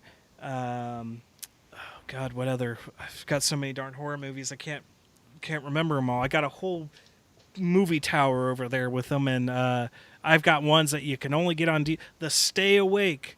Just revisited that film from 1988. Just watched The Zero Boys. Those movies, as cheesy as they are for the 80s and stuff like that, or even if they have low budgets, are far better than most modern horror films. And I'm looking at you, A24. You guys, and Blumhouse is starting to get there too, because Blumhouse just wanted to originally go back to just doing good horror films, and then they wanted to get preachy, and once they started getting preachy, their movies started sucking. Same thing with A24. They're doing the same. Even though I like Midsommar, I hated Hereditary, and they I love The Witch, but then they're coming out with other ones where you're just like, no, I don't. Highbrow horror is not horror, in my opinion. But that's a topic for another time, because I know you're sitting there going, I can't comment on anything. I'm just looking at stuff on my other screen here, trying not to be too obvious. No, I know. I knew once I knew for sure he wasn't joining. I'm like, oh, this is going to be a little bit of a one-sided conversation. But I did want to talk about it because it came out on Friday, so figured this would be a good time to at least get it in there. But yeah, it's unfortunate. I've seen other movies Netflix has done with horror that have been better. There's a foreign one. Why can't I think of the name of it? There's a horror one that's set in a kind of a post-apocalyptic future, dealing with a hotel and food. That was really good. Just do movies like that. Just do that. Or if you're gonna do Texas Chainsaw, come up with just a better premise, because one, the orphanage makes no sense, and two, the fact that he's been hiding out that orphanage makes no sense. So, that one gets a 1 from me, and I'll still say, check it out. Even if this turns you off, give it a watch. It's an hour and 24 minutes, so you're not wasting a whole bunch of time. I would say watch Reacher instead. But there's other horror you can find out there that's better and even more low budget than this film. So, trying to think is there any other topics that kind of have come to mind that you might want to squeeze in here in the last 20 minutes? Or I started watching Titans. Oh, I don't know if you've done that on the podcast or not. I have not. I don't think I've covered. I might have talked about season 2 a while back. Because season 2 is far superior. I still need to finish season 3, and I need to finish or even start season 3 of Doom Patrol, and I need to finish Peacemaker. Now, here's a question. Yeah. I assume that you'd probably know the answer. Did they start with Titans first and then make Doom Patrol? Yes. Were they at the same time? Because I assume you're asking that because of the Doom Patrol episode. Yeah, because I'm up to like episode 7 or something like that. Just so you know, and it convolutes things even further, that's not the same Doom Patrol. Okay. They decided to set... Because and I only know this because of the Crisis on Infinite Earths crossover they did with the CW. They set the Titans from Titans on its own Earth from the Doom Patrol that is the mainline Doom Patrol show. Okay. So... Okay. Well, the thing is, I guess for people that listen to the podcast a lot, I'm typically on here for a lot of Marvel stuff. Yeah. We haven't talked too many DC things. Right. It's not that I don't watch DC things at all. It's just that I'm not as familiar or as versed, and that's not to say like I'm so versed in Marvel and I've read every comic or anything like that. That's not.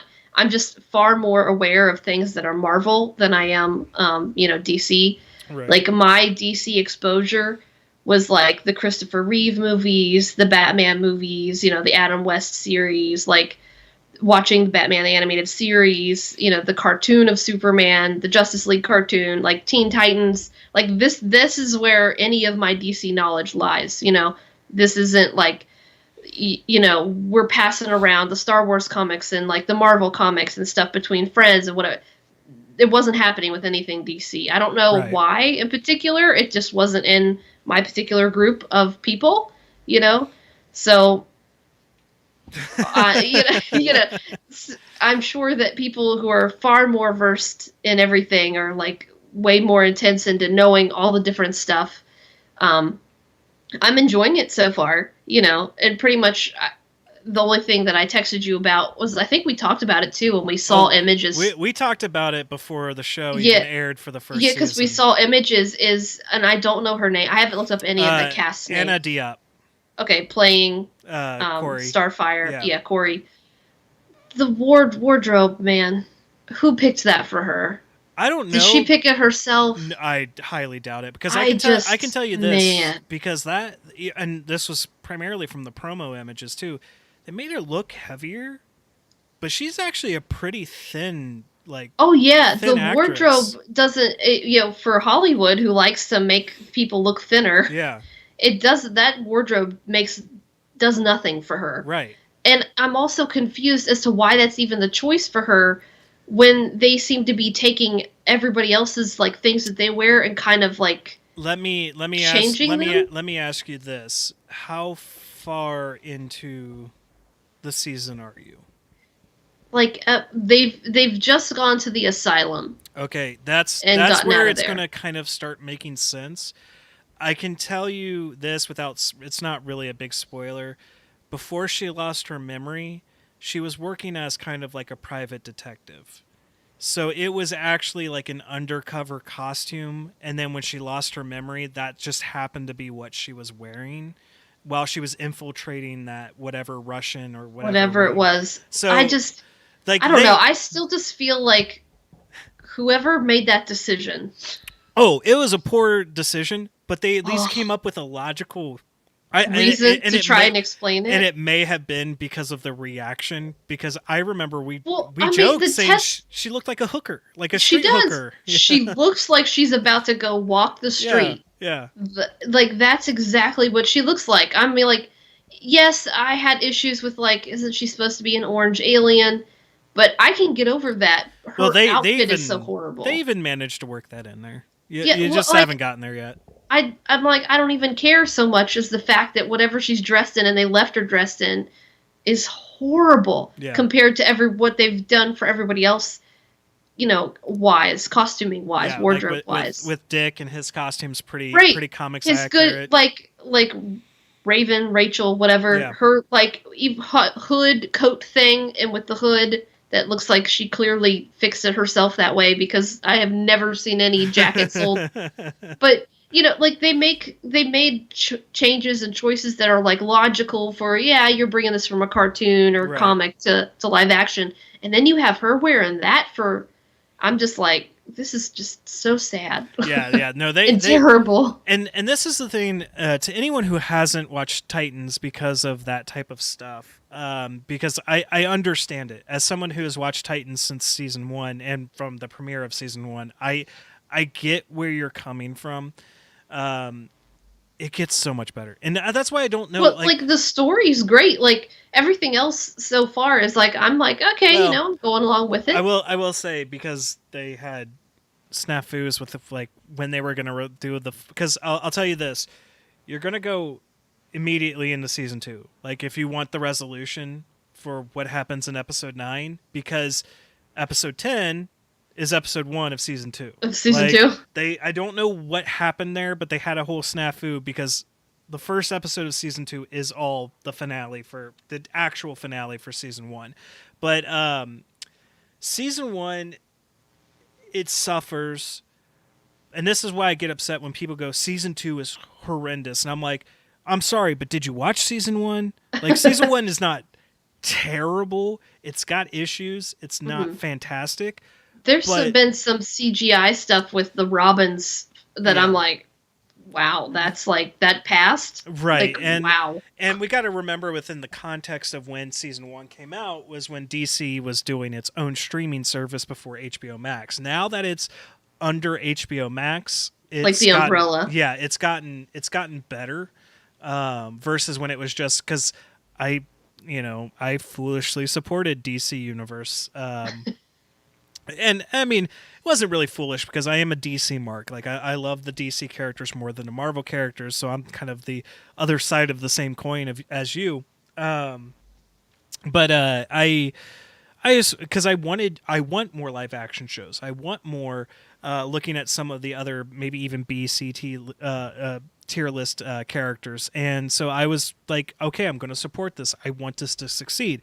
Unfortunately, they were making all of the wrong choices to make it succeed. So HBO Max being willing as part of Warner Brothers to be like, okay, we'll move the shows from there and we'll just make that a pure comics only service, and you can watch the shows if you've got HBO Max, I think was beneficial because then they got some of the extra budget that HBO has access to. Yeah, that they needed. And they can now reach out to a wider market, whereas they were kind of isolated. Like people weren't going to pay for HBO Max and DC just to watch the DC shows. So right. It allowed them to grow, because when you get to season 2, you see a lot of more actual iconic character costumes, looking more at like Aqualad. Deathstroke is fantastic. They just do a really good job with it. And what I've watched of season 3, which with Reacher having come out explains something that happens in season 3 I won't talk about, but with what I watched of season 3, and I need to get back to it, is it was continuing that upwards trend. So I'm really excited, especially when they're introducing Barbara Gordon into the mix as Commissioner Gordon and stuff like that. It really does improve. Now, Doom Patrol starts out just strong and has been strong ever since, because it's a wacky, silly, like Z-list characters that once they got Timothy Dalton attached to come in there, I was like, okay, then this is going to be great. And what is there another one? Well, Swamp Thing they surreptitiously killed, but that's also because the state they were filming in screwed them over on tax-related information. So, because Swamp Thing's, I own it, I haven't finished it, but Swamp Thing was so good, and I hate that didn't get past to season 1, because it was great potential to grow into a great kind of semi-horror comic book property, and it's just a shame. I hope they might revisit it now with kind of the success of Peacemaker and some of that other stuff, that maybe they'll get back to making a season 2 at some point when they can recoup those losses. But well, I'm kind of content right now with them doing doing all these different shows and kind of keeping them separate. Yeah, I mean, like, for the most part, I think we've had a long time of doing CW and doing the crossovers and whatever, like, right, with like Arrow and Flash and Supergirl and whatever else. I can't even remember them all now. But you kind of get tired of that. Just kind of like you kind of get a little exhausted with Marvel and doing all the superhero shows and whatever. I'm kind of enjoying, like, I've been watching the Superman and Lois show, which is, yeah, that's on there. It is, yeah, but because I bought it on Vudu, but yeah, it's on HBO Max, and at least the first season for sure. Yeah, the first season for sure. I'm really loving this version of Superman and Lois. Like, I have really, really been enjoying it, and I've been very hesitant when people are like, "Well, how is it? Should I watch it?" And I'm like, "Watch it." Because it hasn't done me wrong yet, like hasn't done anything yet. That was the show that I was missing, because it went from DC Universe, instead of going over to HBO Max, it went to the CW. Stargirl, because that's one I've been trying to hammer onto you too to check out as Stargirl, because Stargirl does that as well. It's in its own earth.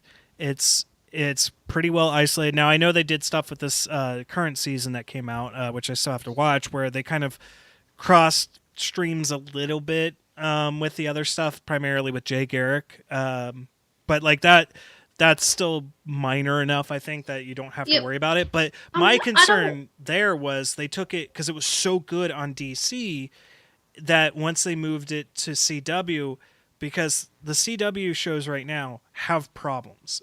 Yeah. Maybe Superman and Lois is kind of isolated from it right now. We'll see. Yeah, that's how why that I'm goes. always tentative. But that was the primary concern when we found out Stargirl was moving to there. It's like, don't mess this show up, because it's doing well, and it's doing well with its characters, because they made brave choices with how they were doing certain characters, and it worked for the most part. As long as they don't go full Instant Tilly on us, we'll be fine.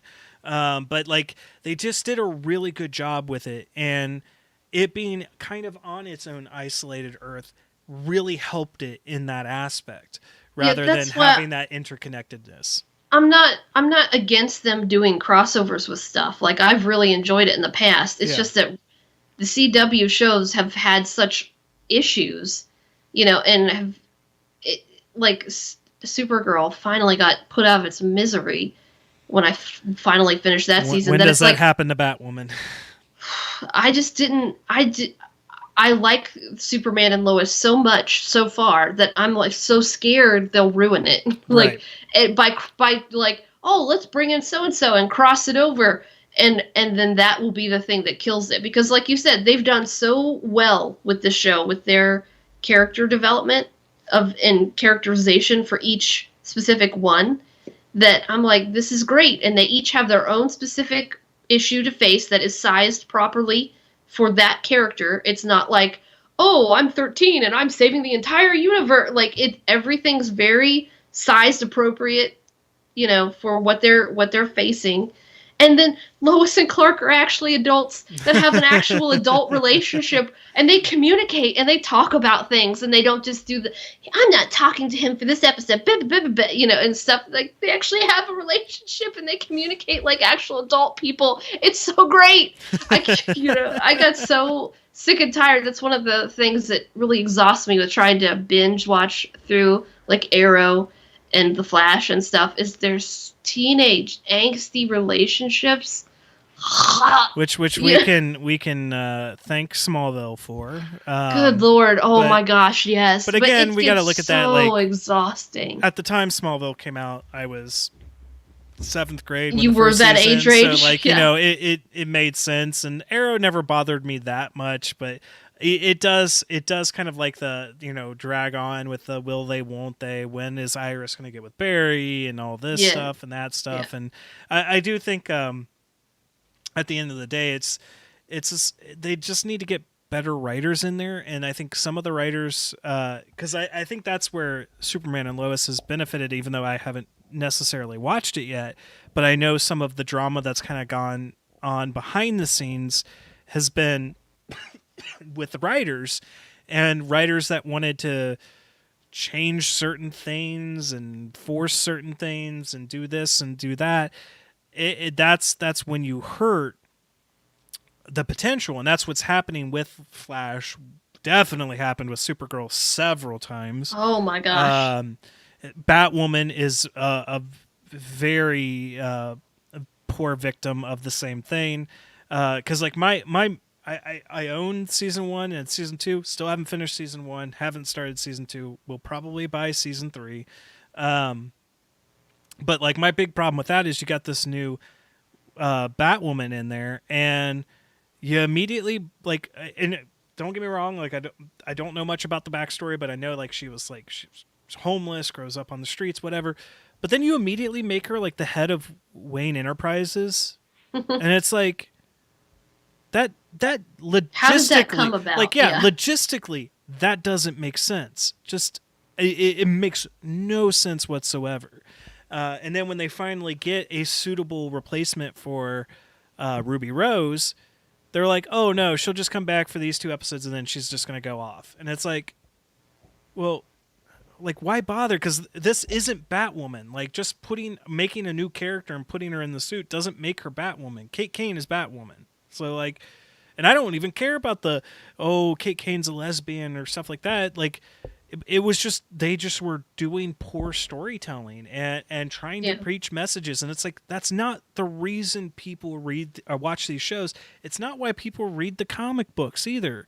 But I know they want to throw out there, well, the Superman and Lois relationship, the Ollie and Dinah relationship, the Peter and MJ relationship. Well, everyone's so focused on and it's like they aren't necessarily. It's just that's what happens to be the dynamic, and they manage to use that dynamic to introduce interesting storylines rather than have it dictate the storyline.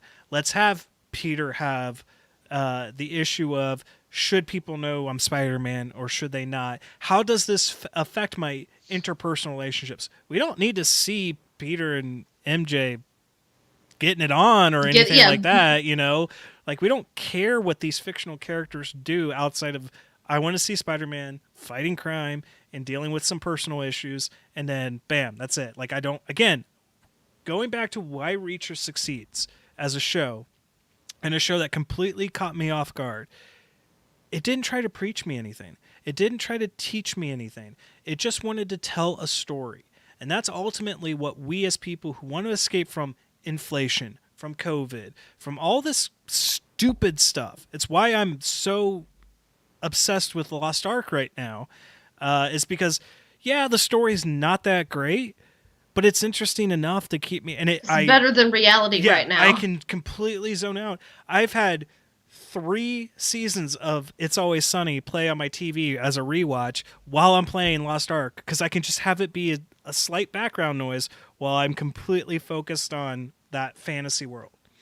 But looks like we've actually made it to 2 hours. So before we go on any other rants or tirades, I think this would be a great time to go ahead and cut it off. And thank you for anyone that was hanging around and listening in the chat.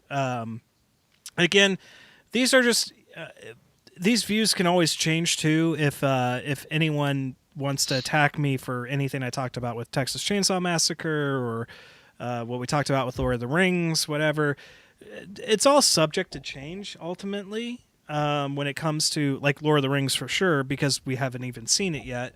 But just know that we're not talking about this from any other type of place, just as objective points when it comes to viewing a story as a consumer and why a story will work for us versus why it won't work for us. It doesn't mean that it doesn't work for you, and if it works for you, fantastic. It's just one of these things. I'm always afraid that I'm going to say the wrong thing and, get on someone's pitchfork because I insulted something. Know this, we're always accepting of everyone and of different opinions. It's just the stuff that we're tired about when it comes to entertainment, when it comes to media, that you can tell these types of stories, but you just got to do it right. And like Superman and Lois, like Leslie was saying, is doing it right. Reacher did it right. Boba Fett, for the most part, is doing stuff right. We hope Lord of the Rings will do it right. We'll see. We hope that Doctor Strange is going to be fantastic. Exactly. It's same with like the Cassian Andor show. We just want things to be done right and done well, and you can introduce those concepts and those ideas like Reacher does by presenting you a situation without preaching you, and let you determine based on your own personal interpretation of that scene what was right and what was wrong. Because I can tell you, in that particular scene, 99% of the people would go, that's wrong. Yeah. And if you're the 1% thinking the opposite... Yeah, but we don't necessarily want you listening to our podcast anyways. Yeah. All right, guys, I think that's going to do it for this week. And I know I keep promising it. My fandom video will come out eventually. Promises. I know. I don't think it's going to happen. We've got a Marvel franchise review. We could... Yeah, we got to get back Thor, to that. Dark World. We'll get that. You got your soon. fandom video. What else is coming out? We got to figure out what we're gonna do because Daredevil's coming off of Netflix. We gotta get something. Well, we do have that Parks and Rec series that we've been promising for a while. So maybe that's what we'll start doing next. I have to figure out. I'm gonna have to take a PTO day for that one. I think because I can't do it on a Saturday if we do a live stream. So we'll have to see what or I guess if we do that as the live stream, but it's a Patreon only exclusive live stream, that might work. But I have to figure that stuff all out if I'm going to do that way. But yeah, we'll get that stuff out for you. We'll figure it out. It probably just the fandom video I wanted to get done this weekend, but I just haven't been. Again, I don't feel sick, but just not 100% that I don't feel that like winter sad. No, it's not even that. I mean, I have a bit of a cough, and like my mom had a bit of a cold there, but like nothing like I'm concerned of like with COVID or anything like that. But just I've been needing sleep, and work has been stressful. So I know you know that Well, we work at the same yeah. place. Yeah, I worked like 4 hours of overtime, 4.5 this morning. So no fun, no bueno. And the next big movie is Batman. Yep, and I or know The Pat, Batman or whatever. Pat and I are planning on seeing that the 4th, and that should be our topic of discussion for that live stream. So if you don't get to see it, I guess we just can't have you on. I don't know. We'll see. We'll see, because it all depends schedule wise, and then. And it's a 3-hour movie, so yeah. And I saw advanced ticket sales, and I'm like, I gotten real spoiled throughout all of this, with being able to watch from home, but then being able to go to the theater and be like one of only maybe 10 people in the house. So Right. It's kind of like, I don't like going to the packed house anymore. I know that feeling. That's like when DC released their like little tease of the DC movies to come this year, and they're like all in theaters only. I'm like, God damn it! Like, come on, let's just keep this HBO Max thing going. My guess is though, contract stuff, as we've seen with like what's going on with The Matrix and with what went on with Black Widow. It's like all those movies that were contracted in between this particular time probably can't, and it will be worked on in movies that probably come out in 2024 or 2025. Yeah. But like I like what Hulu's doing. I don't know if you've noticed this or not, but if they're Fox movies, like 2 months after they come out, they're just going ahead and streaming them on there. The Kingsman is now up on Hulu. Nightmare Alley is up on Hulu, which I hate to say I was sorely disappointed in Nightmare Alley, but that's more of a me thing because I was expecting something else. But all right, I think that's going to do it. We'll wrap it up here, and appreciate everyone who stopped by and listened to us jabber on. Thankfully, I was able to figure out how to record this while we live stream, so it will be going up for our normal audio only listeners. If you haven't, if you missed out on last week's, I keep thinking it's last week. If you missed out on our first live stream from 2 weeks ago, you can go check it out on our YouTube. And as always, if you want to just like, share, subscribe, send us out to your friends. Let's get more people watching. So, all right, guys, we will talk to you next time.